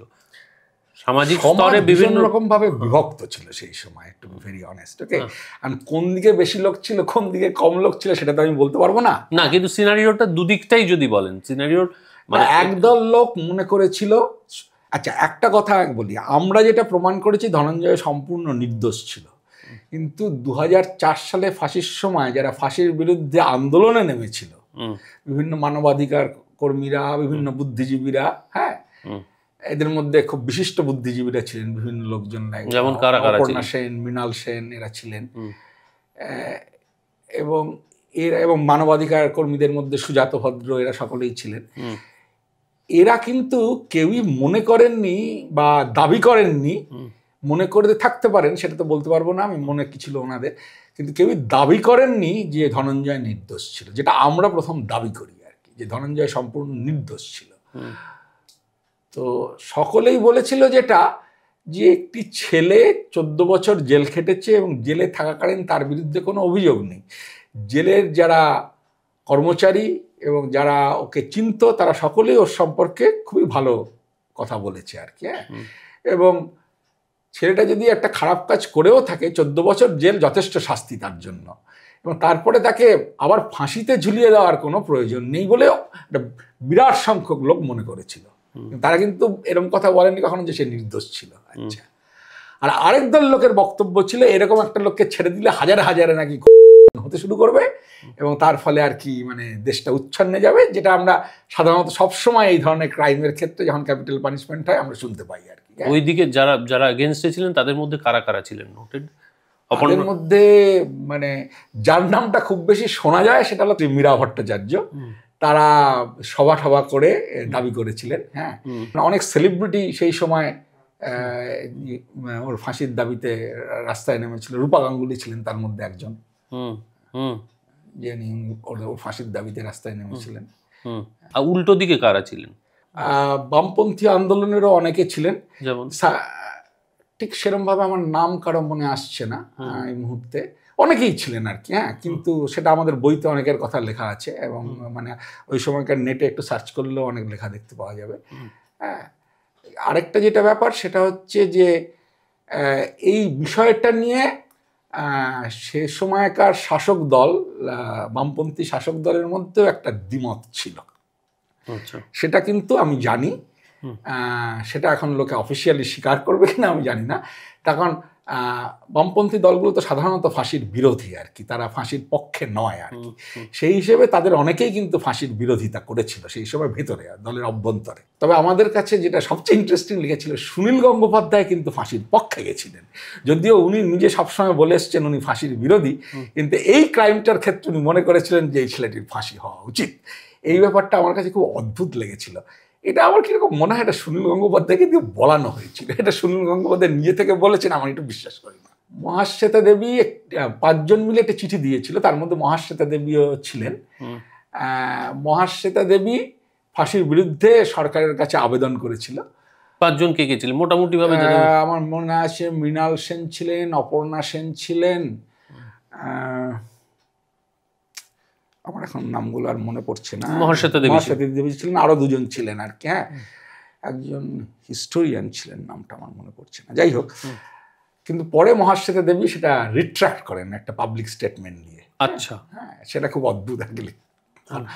মানে এটা বিপুল সংখ্যক লোক, মানে যেমন এইটা নিয়ে কিন্তু ফাঁসির বিরোধিতা করে আন্দোলন কিন্তু করতে লোকে রাস্তায় কিন্তু শুধু কলকাতায় নেমেছিল তা নয়, দিল্লিতে মানবাধিকার সংগঠন পিইউডিআর তারাও সেদিন মশাল মিছিল করেছিল এবং মানে ফাঁসির বিরোধিতা করেছিল। কলকাতাতেও এপিডিআর মশাল মিছিল করেছিল, ফাঁসির বিরোধিতা করেছিল। মানে ফাঁসির বিরোধিতা করে একাধিক মামলা করে এপিডিআর সেই সময় ফাঁসিটাকে বেশ কিছুদিন পিছোতে সক্ষম হয়েছিল। আচ্ছা, এবং সেই সময় এপিডিআর এর উকিল হিসেবে সাধারণত জয়মাল্য বাগচি কাজ করেছিলেন আর কি। আচ্ছা, অনারেবল জাস্টিস জয়মাল্য বাগচি, বর্তমান অনারেবল জাস্টিস জয়মাল্য বাগচি কাজ করেছিলেন, যিনি এই ফাঁসিটার বিরোধিতা করতে এপিডিআরকে সাহায্য করেছিলেন সেই সময়। সুপ্রিম কোর্টের জাজমেন্টটা পড়লে কিন্তু একটা অদ্ভুত কথা বলছেন জাজেরা। সেটা বলছেন যে মহিলাদের ওপর অত্যাচার নাকি রিসেন্টলি খুব বেড়ে গেছে, যদিও আমি ক্রাইম স্ট্যাটিস্টিক্স দেখে সেরকম কিছু সেই সময় খুঁজে পাইনি। হ্যাঁ, ওটা উনি মানে অফিস হ্যাট কথাটা বলেছেন আর কি। হ্যাঁ, তারপরে উনি বললেন যে জাজমেন্টেই লিখলেন যে we have to respond to the Cry of the society. এখন জাজের চেয়ারে বসে সোসাইটির ক্রাইতে রেসপন্ড করার কিন্তু কথা নয়। প্রথম কথাটা হচ্ছে সোসাইটির ক্রাইটা ওনাকে কে শোনাচ্ছে, একটা হতে পারে মিডিয়া শোনাচ্ছে আর কি। হ্যাঁ, এখন মিডিয়ার কথা শুনে যদি তারপরে যদি রায় লেখেন সেটা তো খুব বিপজ্জনক ব্যাপার আর কি। হ্যাঁ, কাজেই the judges were biased in this case, no question about that. মানে এ নিয়ে কোনো সন্দেহের জায়গা নেই। এবং এই বায়াসটা অনেকটাই তৈরি হয়েছিল মিডিয়ার জন্য, এবং মিডিয়াতে অনেক আজে বাজে গল্প রটেছিল, ধনঞ্জয় নাকি মানে করে তারপর করেছিল, সেই জন্যই ওরকম শরীরে অত রেজিস্ট্যান্সের বিশেষ কোনো চিহ্ন ছিল না। হ্যাঁ, এরকম কিছু নেই, কিন্তু পোস্টমর্টেম রিপোর্টে কোথাও বলা নেই কিন্তু যে কোনো ইনজুরি পোস্টমর্টেম, অল ইনজুরিজ আর অ্যান্টিমর্টেম খুব এক্সপ্লিসিটলি পোস্টমর্টেম রিপোর্টে লেখা আছে। আচ্ছা, আর সম্ভবত এটা হয়নি আমরা যা দেখছি ডকুমেন্ট থেকে। এবং ওই জেনারেটর ঘরের একটা অদ্ভুত গুজব রটেছিল যে জেনারেটর ঘর থেকে নাকি রক্ত মাখা জামা কাপড়, কোনো জায়গা থেকে কোনো রক্ত মাখা জামা কাপড় আজ পর্যন্ত পাওয়া যায়নি। সমস্ত তথ্য প্রমাণ যদি বিশ্লেষণ করা যায়, গবেষণামূলকভাবে যদি অ্যানালাইজ করা যায়, তাহলে কিন্তু একটা অল্টারনেটিভ থিওরিও উঠে আসে এক বিকল্প সম্ভাবনা। আচ্ছা, যদি ধনঞ্জয় এই ঘটনাটি না ঘটিয়ে থাকে, তবে কে ঘটিয়ে থাকতে পারে? সেই অল্টারনেটিভ থিওরিতে সম্পূর্ণ অন্য এক অপরাধীর সম্ভাবনাও তৈরি হয়। আমার যেটা জানার দরকার সেটা হচ্ছে যে এইবার আমরা যদি এটাকে বিজ্ঞানসম্মতভাবে আপনারা যেভাবে রিসার্চ করেছেন সেটাকে পুনর্নির্মাণ করি, তাহলে একটা অল্টারনেটিভ থিওরি আপনারা দিচ্ছেন। এই অল্টারনেটিভ থিওরিটা কি? আমাদের রিসার্চ থেকে যেটা খুব পরিষ্কারভাবে এস্টাবলিশ করা হয়েছে সেটা হচ্ছে ধনঞ্জয়ের ইনোসেন্সটা, কিন্তু একটা হয়েছে এবং একটা অভিযোগ হচ্ছে যেটা হয়েছে। আমাদের রিসার্চ কিন্তু দেখিয়েছে এখানে কোনো ঘটেনি। সম্ভবত মেয়েটির সঙ্গে কারো কোনো সম্পর্ক ঘটেছিল ঘটনাটা আগে। হ্যাঁ, ইট ওয়াজ কনসেনসুয়াল রাদার।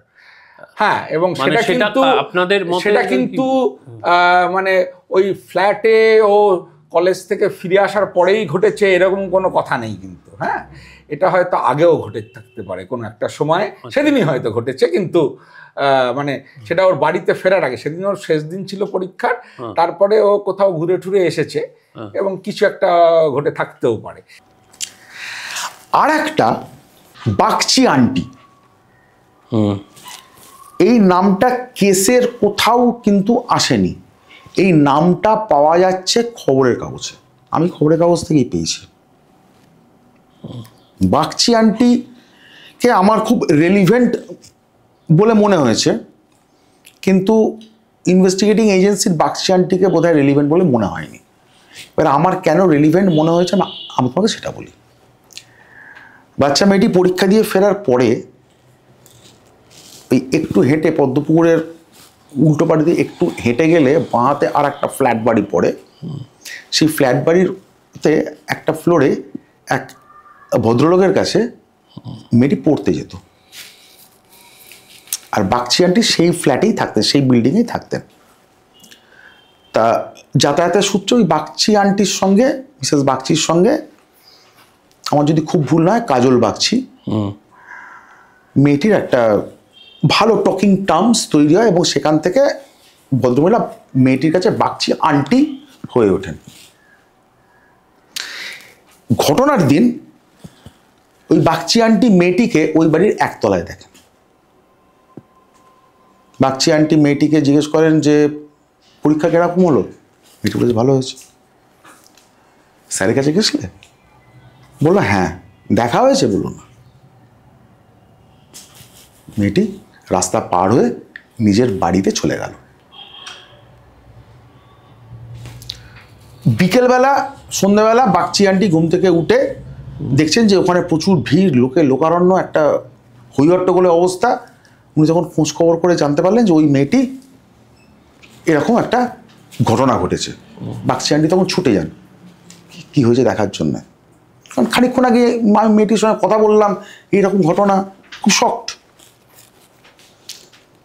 ফলে বাগচি আন্টিকে একটু ইন্টারোগেট করা, বাগচি আন্টির কাছ থেকে কিছু জানার চেষ্টা করা, এটা বোধহয় করার দরকার ছিল। বাগচি আন্টি কিন্তু সাক্ষীর কোনো জায়গাতে, পুলিশের ইনভেস্টিগেশন কোনো জায়গায় আসেনি। ইনভেস্টিগেশন রিপোর্ট যেটা কোর্টে জমা দিয়েছে বা সাক্ষীর লিস্ট যেটা জমা দিয়েছে সেখানে কিন্তু আসেনি। এবারে কেন এটা রেলিভেন্ট আমি সেইটা তোমাকে বলি। আমাদের সবসময় অল্টারনেটিভ থিওরি ভাবতে হবে during the course of investigation. একটা পার্টিকুলার জিনিস ঠিক করে নিয়ে সেইটাকে এস্টাবলিশ করার চেষ্টা আমি করব না। আমি সব রকম এক্সপ্লোর করার চেষ্টা করব, তার মধ্যে যেটা মোস্ট প্রবাবল হবে, যেটার এগেনস্টে কংক্রিট এভিডেন্স আমি পাবো, আমি সেই রাস্তাটাকেই ধরে নিয়ে আমি আসামিকে ধরব। তাহলে এখানে মেয়েটি স্কুল থেকে ফিরে ওই বাগচি আন্টির যে ফ্ল্যাটে তার একজন টিচার থাকতো, এক ভদ্রলোক, সেখানে গেছিলো। সেখান থেকে সে যে ফিরছে তার উইটনেস হচ্ছে বাগচি আন্টি। সেখান থেকে ফিরে সে যায় নিজের বাড়িতে। তাহলে মেয়েটিকে লাস্ট কে দেখলো? মেয়েটির মা। তার আগে দেখলো কে? লিফটম্যান যে তুললো, সেটা নিয়ে কোনো ডিসপিউট নেই। মা দেখেছে, সেটা নিয়ে কোনো ডিসপিউট নেই। তার আগে দেখেছে Bagchi aunty. Bagchi aunty admit করছে যে আমি মেয়েটাকে দেখেছি, এবং বাগচি আন্টির স্টেটমেন্ট হচ্ছে যে তার আগে সে স্যারের ফ্ল্যাট থেকে এসছে, স্যার ছিল বা ছিল না, হোয়াট এভার। আমি যদি জিনিসটাকে এইভাবে ভাবি যে মেয়েটি ওই স্যারের ফ্ল্যাটে যায় এবং স্যারের সঙ্গে মেয়েটির কোনো একটা শারীরিক কোনো সম্পর্ক ওখানে হয়, এবং তারপরে সে সেখান থেকে ফেরে বাড়িতে যায়, এবং মেয়েটি যখন ড্রেস চেঞ্জ করছিল মেয়েটির মা সেটা ধরতে পারে, বুঝতে পারে, এবং এই ঘটনা দেখার পরে মেয়েটির মা উত্তেজিত হয়ে পড়ে। স্বাভাবিকভাবেই যে কোনো মেয়ের মা যদি এই ধরনের কোনো কিছু দেখে বা বুঝতে পারে, সেন্স করতে পারে তার মেয়ে করেছে, স্বাভাবিকভাবে উত্তেজিত হয়ে পড়বে এবং মেয়েকে মারধর করে। ওর শরীরে যে ধরনের আঘাতের চিহ্নগুলো পাওয়া গেছিল, কোনো ক্ষেত্রে ওই ধরনের আঘাত থাকার কথা নয়। জন্য যে ধরনের আঘাত আমরা দেখতে অভ্যস্ত, তার মোটামুটি কিছুই সেখানে পাওয়া যায় না। ইনফ্যাক্ট ওর শরীরে যে 22 দফা আঘাত, একটা কথা বলি, মানে সবসময় রিপোর্টে বলা হয় শরীরে 21 দফা, অ্যাকচুয়ালি কিন্তু শরীরের আঘাতটা যদি লিস্টটা দেখা হয় সেখানে 22টা আছে। দুটো আঘাতকে ওরা একই নাম্বার দিয়েছে, সেই জন্য ওটা ওরকম 21 গুনতিতে 21 আসছে। তো যাই হোক, তা মানে সেগুলো সবই হচ্ছে ওর মুখের আশেপাশে, ঘাড়ে, পিঠে, এইসব জায়গায়। হ্যাঁ, শরীরের নিম্নাঙ্গে বা ওর বুকের কাছে বা কোথাও সেরকম কোনো আঘাতের চিহ্ন নেই। তাহলে এই অবস্থাটা যদি আমি দেখি, এটা তো কোনোভাবে ঠিক সঙ্গে যায় না। হ্যাঁ, একটা ফোর্সফুল সেক্সুয়াল অ্যাসল্ট যদি কারো ওপর হয়ে থাকে, তাহলে তো অন্যান্য শরীরের জায়গায় কিছু আঘাতের চিহ্ন থাকার কথা। মানে এটা দেখে যেন মনে হচ্ছে কেউ ওকে বেধড়ক পেটাচ্ছে, মানে গালে, মুখে, মাথায় আঘাত করছে, তারপর গলাটা টিপে ধরে মেরে ফেলছে। হ্যাঁ, মানে আমরা মানে এটার মধ্যে ব্যাপারটা দেখতেই পাচ্ছি না কোথাও। পোস্টমর্টেম রিপোর্টের ক্ষেত্রে দুটো ফেটাল ইনজুরি আছে, একটা নাকে, একটা ঘাড়ে। হ্যাঁ, এক্স্যাক্টলি। হ্যাঁ, এবং ওর যে মানে শরীরে যে ফ্রেশ টিয়ার অফ হাইমেনের কথাটা বলা হচ্ছে, সেটা যে কোনো অ্যাসল্টের জন্য বা ফোর্সফুল ইনসারশনের জন্য এরকম কোনো চিহ্ন কিন্তু নেই কোথাও। আর ভিকটিমের দেহের থেকে কি কোনো ফিঙ্গারপ্রিন্ট ম্যাচ করানো হয়েছিল? না, না, একেবারেই না, একেবারেই না। কোনো ফিঙ্গারপ্রিন্টও ম্যাচ করানো হয়? কোনো ফিঙ্গারপ্রিন্ট সেভাবে কালেক্ট করা হয়েছিল, মানে মানে ভিকটিমের শরীর কেন, মানে কোনো জায়গা থেকেই কোনো রকম ফিঙ্গারপ্রিন্ট কালেক্ট করা হয়েছিল বলে আমাদের রেকর্ডে নেই। এখানে আর একটা টার্ম আমি তোমাকে শুধু মনে করিয়ে দিতে চাই, যে টার্মটা তুমিও জানো, ভুলে গেছো। সেটা হচ্ছে আমাদের দেশে একটা ব্যাপার আছে, অনার কিলিং। সেটা এই ঘটনার ক্ষেত্রে প্রযোজ্য কিনা সেটাও কিন্তু খতিয়ে দেখা হয়নি। আমাদের সন্দেহটা অনেকটাই মায়ের ওপর পড়ছে, তার কারণ মায়ের ব্যবহারগুলো দেখে। প্রথমত হচ্ছে মা এসে বেল বাজালেন, এবং বেল বাজানোর 2-3 বার বেল বাজানোর পর কেউ দরজা খুললেন না, সঙ্গে সঙ্গে উনি দরজাটা ভাঙার অর্ডার দিয়ে দিলেন। ওই বাড়িতে ইন্টারকম আছে, ফোন করে কেউ কিছু করার চেষ্টা করলো না। এপাশ ওপাশ থেকে চিৎকার চেঁচামেচি সেরকমও কিছু হলো না। আর এটা কিন্তু এন্ট্রান্সটা কিন্তু মানে ভিকটিমের ঘরের দরজার এন্ট্রান্স নয়, মানে আমাদের ফ্ল্যাটের মেন এন্ট্রান্সটা। একটি মেয়ে শেষ পরীক্ষার দিন এসে পরীক্ষা দিয়ে এসে ঘুমিয়েও পড়তে পারে, কোথাও বেরিয়েও যেতে পারে। হ্যাঁ, মানে তাকে তো খোঁজাখুঁজি করা হবে। মানে এই অবস্থায় ঘরের দরজাটা ভেঙে ফেলতে বলাটা খুব অস্বাভাবিক। মানে সেটা তুমি তখনই বলবে যখন তুমি জানো যে ভেতরেই মেয়েটি আছে। সেটা উনি ধরে নিচ্ছেন কেন? ভেতর থেকে বন্ধ তো দরজাটা। হ্যাঁ, সেটা তো দরজাটা টেনে দিলেই তো, বেরিয়ে গেলেই তো দরজাটা বন্ধ হয়ে যাবে, সেরকমই সিস্টেম তো। হ্যাঁ ল্যাচ যেহেতু, হ্যাঁ ল্যাচ, হ্যাঁ মানে কেউ কেউ ভেতর থেকে বেরোনোর সময় যদি চাবিটা ভুলে না নিয়ে দরজাটাকে টেনে দিয়ে বেরিয়ে যায়, লক হয়ে গেল। এবং উনি সম্ভবত কোনো কারণে চাবিটা নিতে ভুলে গেছিলেন। তখন নর্মালি আমি এক্সপেক্ট করবো এই ধরনের মহিলার সঙ্গে চাবিটা নিয়ে বেরোবেন যখন মন্দিরে যাবেন বা কোথাও আর কি, এটাই এক্সপেক্টেড আর কি। এবং মেয়ে তো তার মেয়ের সম্পর্কে যা শোনা যাচ্ছে এতে, তার মেয়ে এরকম নয় যে সবসময় সে ফ্ল্যাটেই বসে থাকবে, সে বাইরে গিয়ে বন্ধু বান্ধবের সঙ্গে আড্ডা মারতো, ফুর্তি করতো। পরীক্ষার পর দিন এসে সে খাওয়া দাওয়া করে হয়তো একটু বিশ্রাম করেছে, বেরিয়ে গেছে, তো হতেই পারে। দরজা ভাঙার অর্ডারটা কেন দিচ্ছেন, এটা গেল প্রথম প্রশ্ন।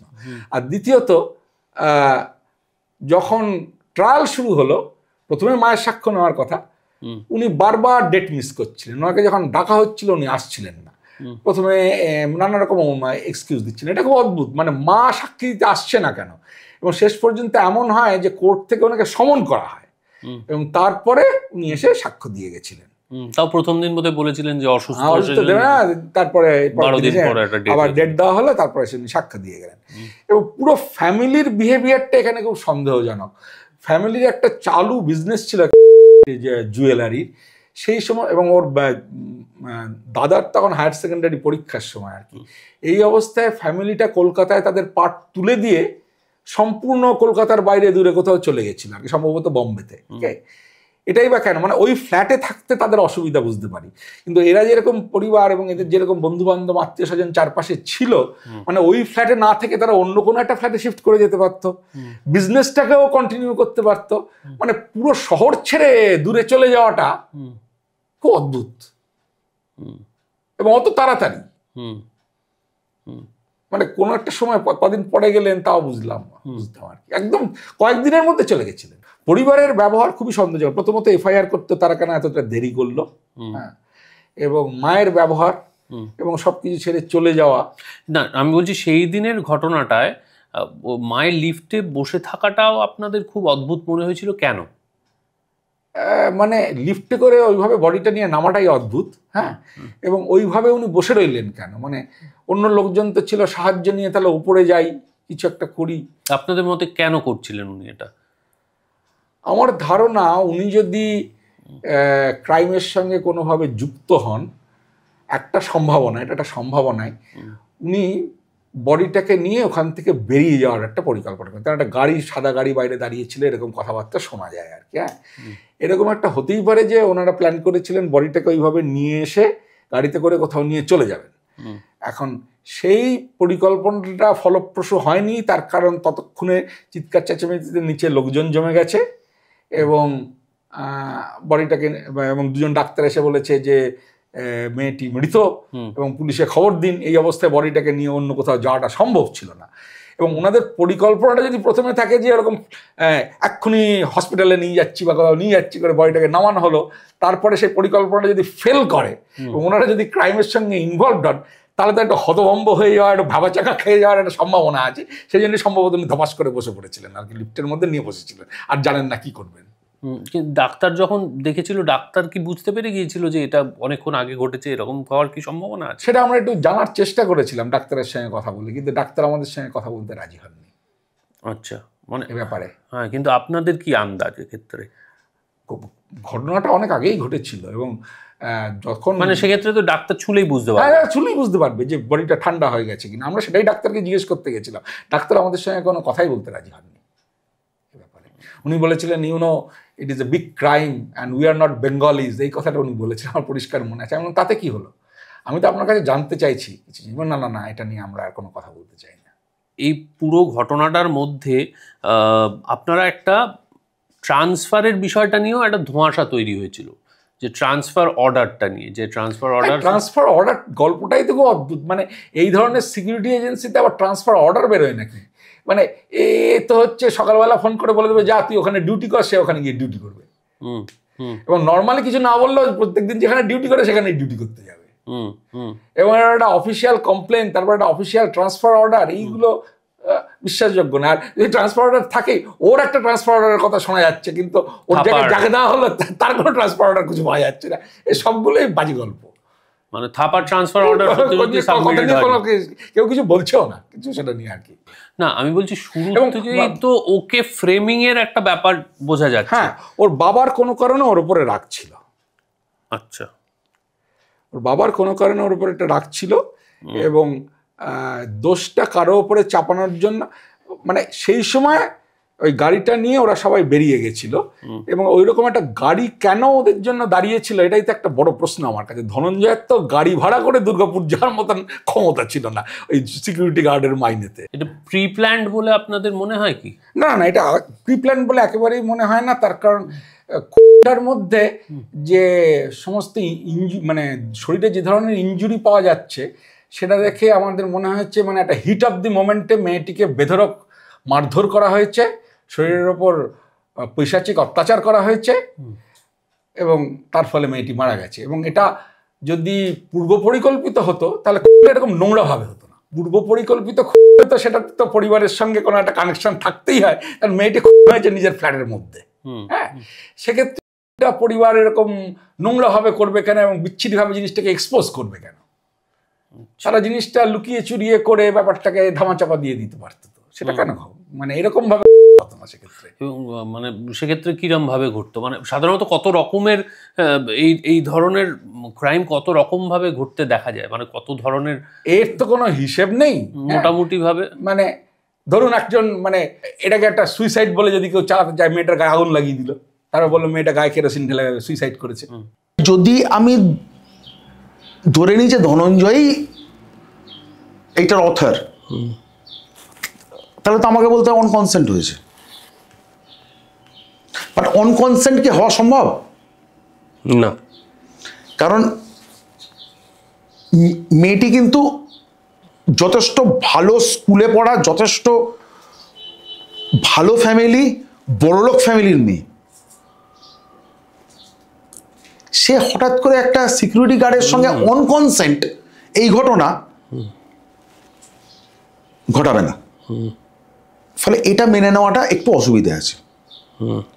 তাহলে যদি আমি এখানে অন্য প্রবাবিলিটি এক্সপ্লোর করার চেষ্টা করি, তাহলে কি এই ঘটনাটা 376 এর ঘটনাটা অন্য কেউ করেছে, ঘটিয়েছে? সেই প্রবাবিলিটিকেও তুমি একেবারে নালিফাই করে দিতে তুমি কিন্তু পারো না।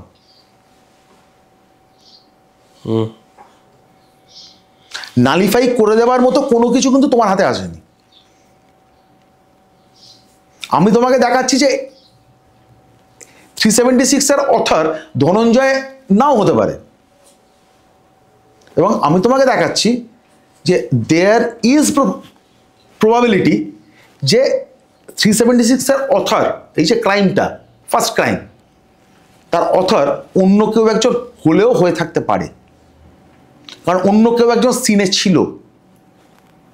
ছিল, এবং আমি তোমাকে একটা স্টোরি বললাম, স্টোরি সেটাও হয়ে থাকতে পারে।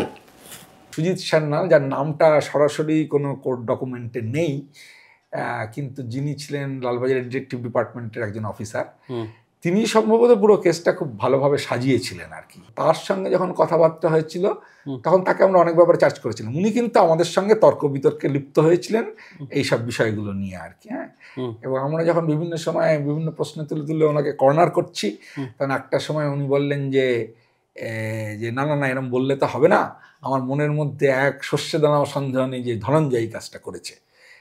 আমি বললাম যে কিন্তু কি করে করবে এত অল্প সময়ের মধ্যে একটা? তখন বলে না না, মেয়েটির সঙ্গে তোর পরিচয় ছিল, ওটা ঠিক সম্মতিক্রমেই হয়েছে। সময়টা যেটা বলা হচ্ছে সেই সময় হতে পারে না, সেটা একটুখানি খতিয়ে দেখলেই বোঝা যায়। এবার সেই সময় যদি না হয়ে থাকে, সম্ভবত তার আগে হয়েছে, হ্যাঁ, পরে কি করে হবে? পরে তো আর হতে পারে না, মানে আগে হয়েছে, তার বডিটা তো আবিষ্কার হয়েছে একটা সময়। তো যদি তার আগে হয়ে গিয়ে থাকে, সেই সময় ফ্ল্যাটে মানে ভিকটিম এবং ভিকটিমের পরিবারের লোক, বিশেষ করে মা ছাড়া তো আর কেউ নেই। এবং ঘটনাটা ঘটেছে তো ওই ফ্ল্যাটের মধ্যেই, ফ্ল্যাটের বাইরে কেউ করে ফ্ল্যাটের মধ্যে ঢুকিয়ে দিয়েছে এরকম তো নয়, সেরকম ঘটতে পারে না এখানে আর কি ক্ষেত্রে। তো ফ্ল্যাটের মধ্যে যদি ঘটনাটা একটা অন্য সময় ঘটে থাকে, সেই সময় যারা ফ্ল্যাটে উপস্থিত আছে তারাই ঘটিয়েছে ঘটনাটা, মানে এটা তো আর ভূতে এসে করে যাবে না বাইরে থেকে। হ্যাঁ, তো এটাই হচ্ছে আমাদের সিদ্ধান্ত। আমি জোর গলাতেই বলবো যে এই কেসের ইনভেস্টিগেশন আগে আসামি ঠিক হয়েছে, তারপরে ওই আসামির বিরুদ্ধে কি কি প্রমাণ সংগ্রহ করা যায় আসামিকে দোষী সাব্যস্ত করার জন্য ইনভেস্টিগেশন সেইভাবে এখানে প্রসিড করেছে। কারণ এখানে কোনো অল্টারনেটিভ প্রবাবিলিটির কথা ইনভেস্টিগেটিং এজেন্সি কিন্তু ভাবেইনি, এক্সপ্লোরই করেনি। ওয়াই? ওই বিল্ডিংয়ে হাজারো ঠাকুর চাকর আছে, লিফটম্যান আছে, অন্য সিকিউরিটি গার্ড আছে, অমুক আছে, তমুক আছে, অনেকে আছে। কাউকে ভাবলো না যে সে এই দোষটা করে থাকতে পারে। একমাত্র ধনঞ্জয় এই দোষটা করেছে। ধনঞ্জয় যে এই দোষটা করেছে এটা বেদবাক্য বলে কোথাও লেখা নেই। এটা ওই বাচ্চা মেয়েটির মা এটি আবিষ্কার করলেন। বাচ্চা মেয়েটির মা এই ধনঞ্জয়ের নামটা ইনস্ট্যান্ট পেয়েছিলেন লিফটম্যানের কাছ থেকে, উনি সেই নামটাকে ইউটিলাইজ করে দিলেন। একটা নাম দরকার ছিল। আমি বলবো কপাল খারাপ ছিল, কপালে শনি ছিল, যে কারণে এই নামটা ধনঞ্জয় এসছে, যে কারণে ধনঞ্জয় চলে গেছে।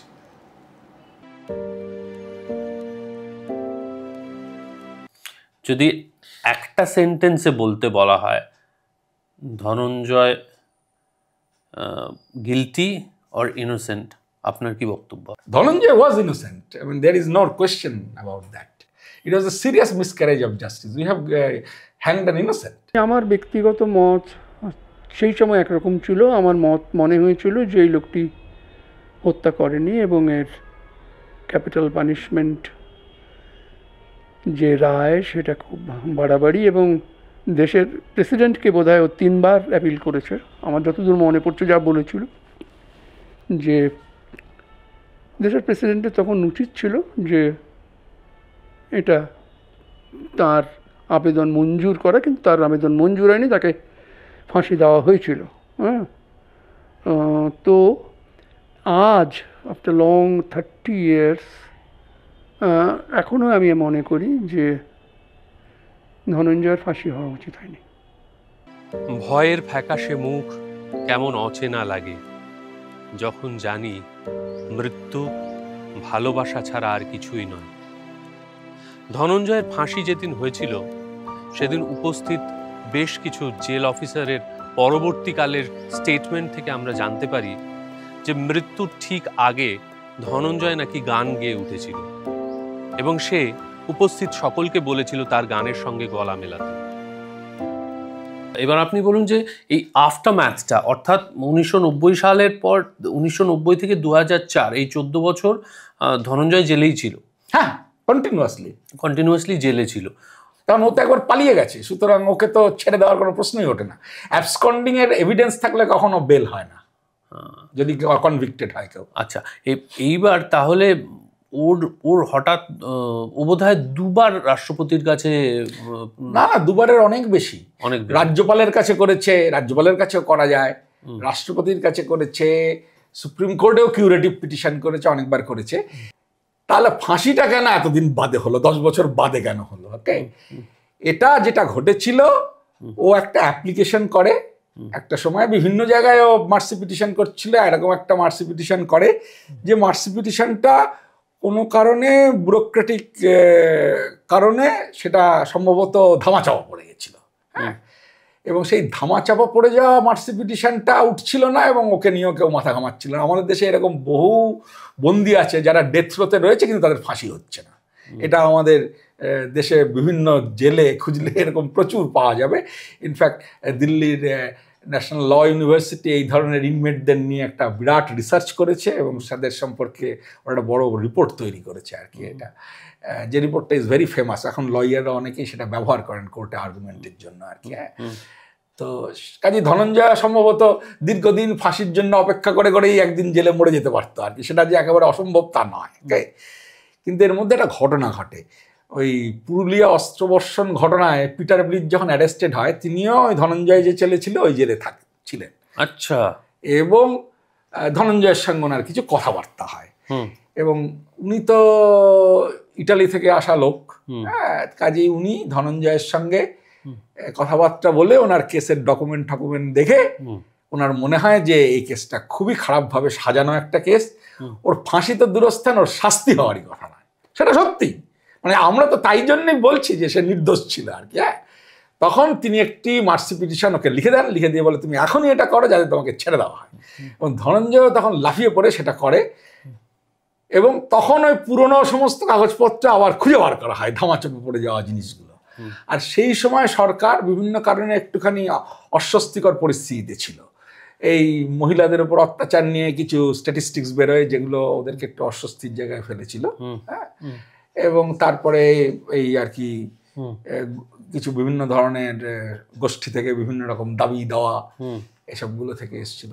হ্যাঁ, যেমন মানে অনেক সেলিব্রিটি সেই সময় ওর ফাঁসির দাবিতে রাস্তায় নেমেছিল। রূপা গাঙ্গুলি ছিলেন তার মধ্যে একজন, যিনি ওর ফাঁসির দাবিতে রাস্তায় নেমেছিলেন। এবং ওই নতুন করে উঠে আসা ঘটনাটার জন্যই এক্সিকিউশনটা বেসিক্যালি অনেকটাই হয়েছিল। তখন সুপ্রিম কোর্টের জাজমেন্টটা পড়লে কিন্তু একটা অদ্ভুত কথা বলছেন জাজেরা। সেটা বলছেন যে মহিলাদের ওপর অত্যাচার নাকি রিসেন্টলি খুব বেড়ে গেছে, যদিও আমি ক্রাইম স্ট্যাটিস্টিক্স দেখে সেরকম কিছু সেই সময় খুঁজে পাইনি। হ্যাঁ, ওটা উনি মানে অফিস হ্যাট কথাটা বলেছেন আর কি। হ্যাঁ, তারপরে উনি বললেন যে জাজমেন্টেই লিখলেন যে we have to respond to the Cry of the society. এখন জাজের চেয়ারে বসে সোসাইটির ক্রাইতে রেসপন্ড করার কিন্তু কথা নয়। প্রথম কথাটা হচ্ছে সোসাইটির ক্রাইটা ওনাকে কে শোনাচ্ছে, একটা হতে পারে মিডিয়া শোনাচ্ছে আর কি। হ্যাঁ, এখন মিডিয়ার কথা শুনে যদি তারপরে যদি রায় লেখেন সেটা তো খুব বিপজ্জনক ব্যাপার আর কি। হ্যাঁ, কাজেই দ্য জাজেস were biased in this case, no question about that, মানে এ নিয়ে কোনো সন্দেহের জায়গা নেই। এবং এই বায়াসটা অনেকটাই তৈরি হয়েছিল মিডিয়ার জন্য। কাল তার ফাঁসি হবে, কেন হবে তা সে জানে না, আর জানে না বলেই অস্বস্তির পোকা তার মগজের কোষে কোষে ঘোরে। আচ্ছা, ভারতবর্ষের মতো পৃথিবীর সর্ববৃহৎ গণতন্ত্রে প্রাণদণ্ডের সত্যিই কি কোনো প্রয়োজন আছে? প্রাণদণ্ড হলে কি অপরাধ কমে যাওয়ার সম্ভাবনা থাকে? রেয়ারেস্ট অফ রেয়ার, এই যে টার্মিনোলজি, এটার কি কোনো ইউনিফর্মিটি রাখা সত্যিই সম্ভব? যাদের প্রাণদণ্ড হয়েছে তাদের মধ্যে কেউ কেউ নিরপরাধ ছিল না তো? ইংরেজিতে একটা কথা আছে, জাস্টিস ডিলেড ইজ জাস্টিস ডিনায়েড। সঠিক বিচার করতে গিয়ে কখনো কোনো নিরপরাধের ফাঁসি হয়ে যায়নি তো? আর সত্যি কি রাষ্ট্রের কোনো অধিকার আছে কোনো মানুষের প্রাণ হরণ করা? সেই বিতর্ক সম্পর্কে আজকে আমরা বিশদে আলোচনা করেছি। ক্যাপিটাল পানিশমেন্ট সম্পর্কে আপনার কি মতামত? এইটা নিয়ে আমি সবাইকে যেটা বলি, যেটা হচ্ছে যে এই বিষয়টা নিয়ে না আমার একটা কনফিউশন আছে। এই ব্যাপারে কিন্তু আমার সঙ্গে আমার যারা কো অথর বা কো রিসার্চার তাদের একটু মতের তফাৎ আছে। ওকে, আমি কিন্তু নিজের কাছে, আমি যদি আপনাকে বলি এখন যে আমি ক্যাপিটাল পানিশমেন্টের বিরুদ্ধে, সেটা তাহলে কিন্তু আমার নিজের সঙ্গে একটা কি বলবো, মানে নিজের সঙ্গে একটা স্ববিরোধিতা হবে আর কি। তখন আমি নিজের কনসিয়েন্সের কাছে এখন এটা পরিষ্কার নয় যে ক্যাপিটাল পানিশমেন্টের প্রয়োজন আছে কি নেই। হ্যাঁ, তবে আমি এটা দেখেছি, ক্যাপিটাল পানিশমেন্ট করে আমরা আজ পর্যন্ত কোনো উপকার পেয়েছি বলে আমার কখনো মনে হয়নি আর কি। হ্যাঁ, সুতরাং সেদিক থেকে আমার হয়তো ক্যাপিটাল পানিশমেন্টের বিরুদ্ধেই আর কি। হ্যাঁ, কিন্তু আমার অন্যদিকে আমার ওরকম মনে হয়, আমি হয়তো নাম বলবো না, এমন বহু রাষ্ট্রনায়ককে আমরা চিনি যারা এমন সমস্ত কাজ করেছেন, তাদের ফাঁসি হলে বোধহয় আমি দুঃখ পাবো না।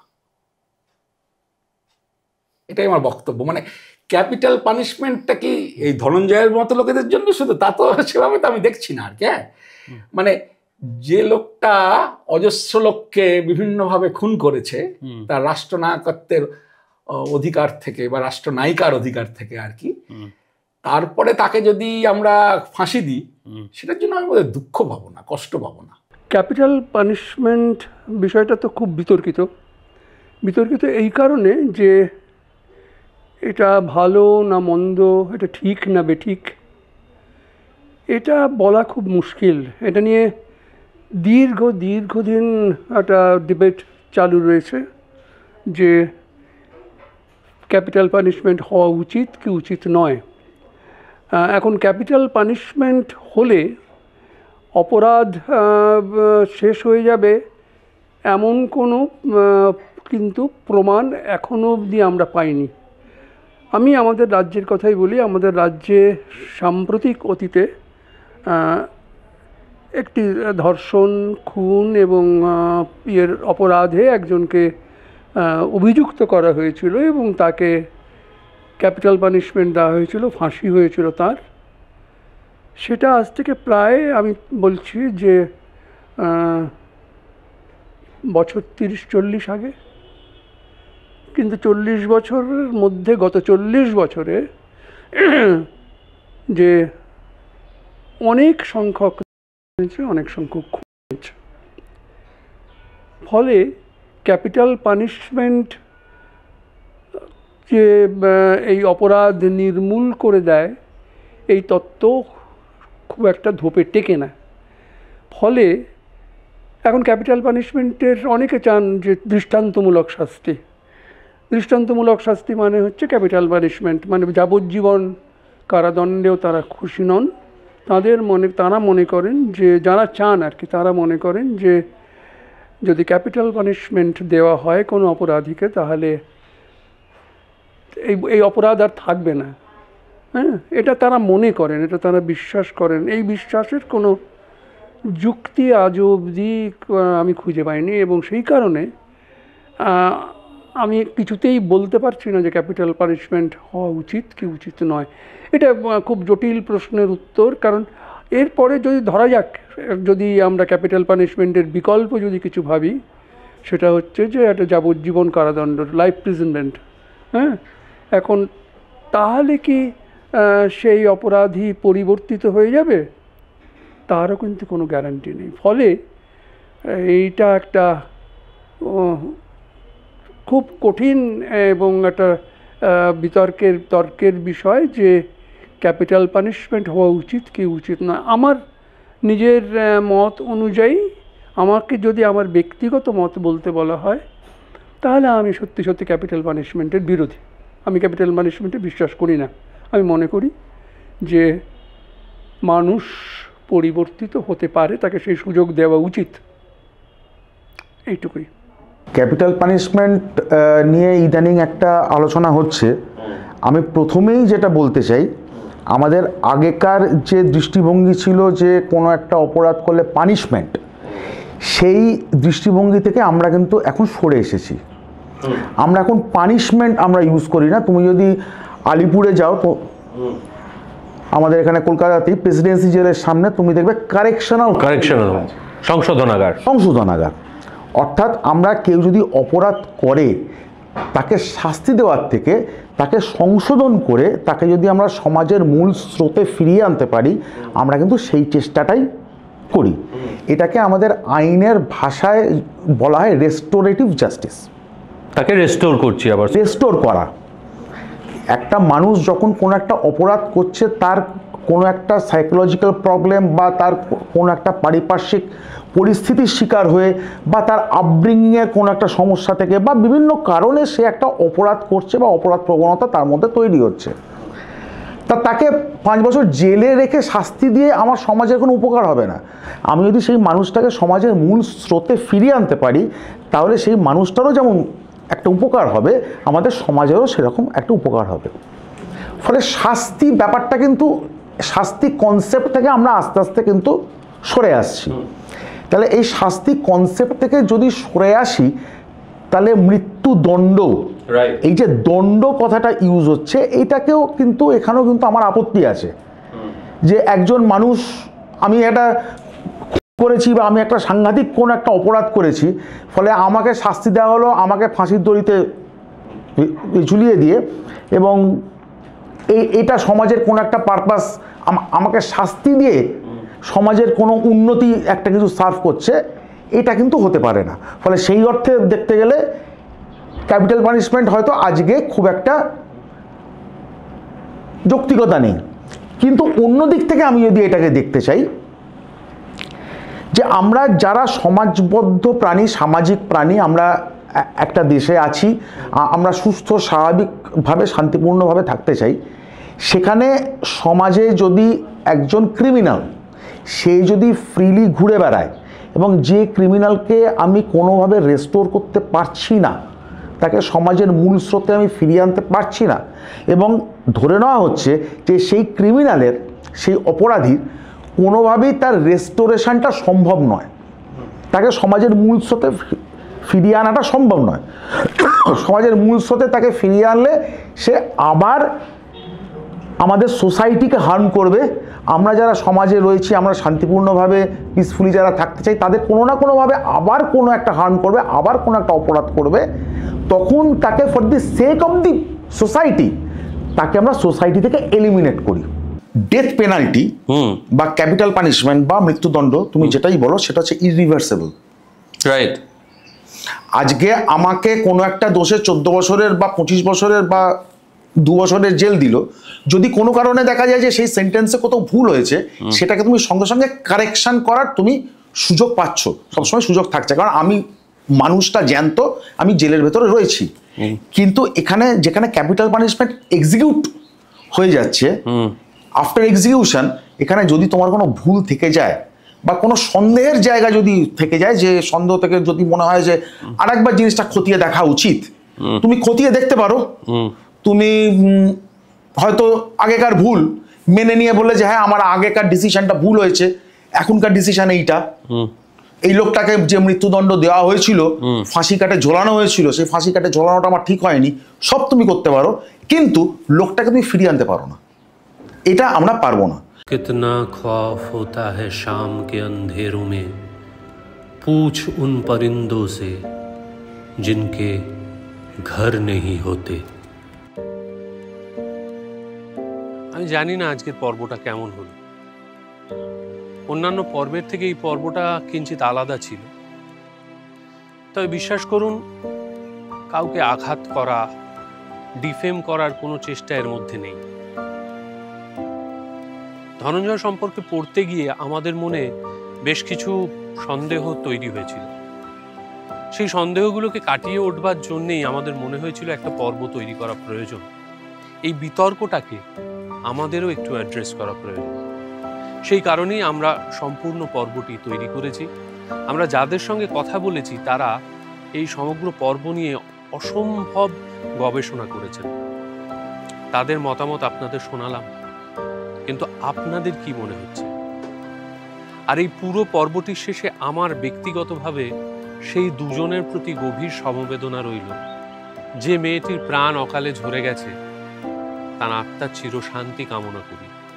আর ধনঞ্জয়, যাকে সমাজ, মিডিয়া সবাই অপরাধী দাগিয়ে দিয়েছিল, বিচার ব্যবস্থার নির্দেশে যার প্রাণদণ্ড হয়েছিল, তারও কি ন্যায় বিচার হয়েছে? প্রশ্নটা থেকেই যাচ্ছে। এখন যেন মৃত্যু পথযাত্রী তুচ্ছ তাচ্ছিল্য অবহেলায় শুধু মৃত্যুকেই নয়, মৃত্যুদণ্ডের পক্ষে ওকালতকারী রক্তপিপাসু প্রতিহিংসা পরায়ণ প্রবৃত্তির মাথায় পদাঘাত করে চলে যাচ্ছে। একটা প্রশ্ন, একটা সন্দেহ, একটা অমীমাংসিত বিতর্ক ছড়িয়ে দিয়ে যাচ্ছে। এত অকুত, এত সাহসী, এত নিশ্চিত কি কোনো অপরাধী হতে পারে?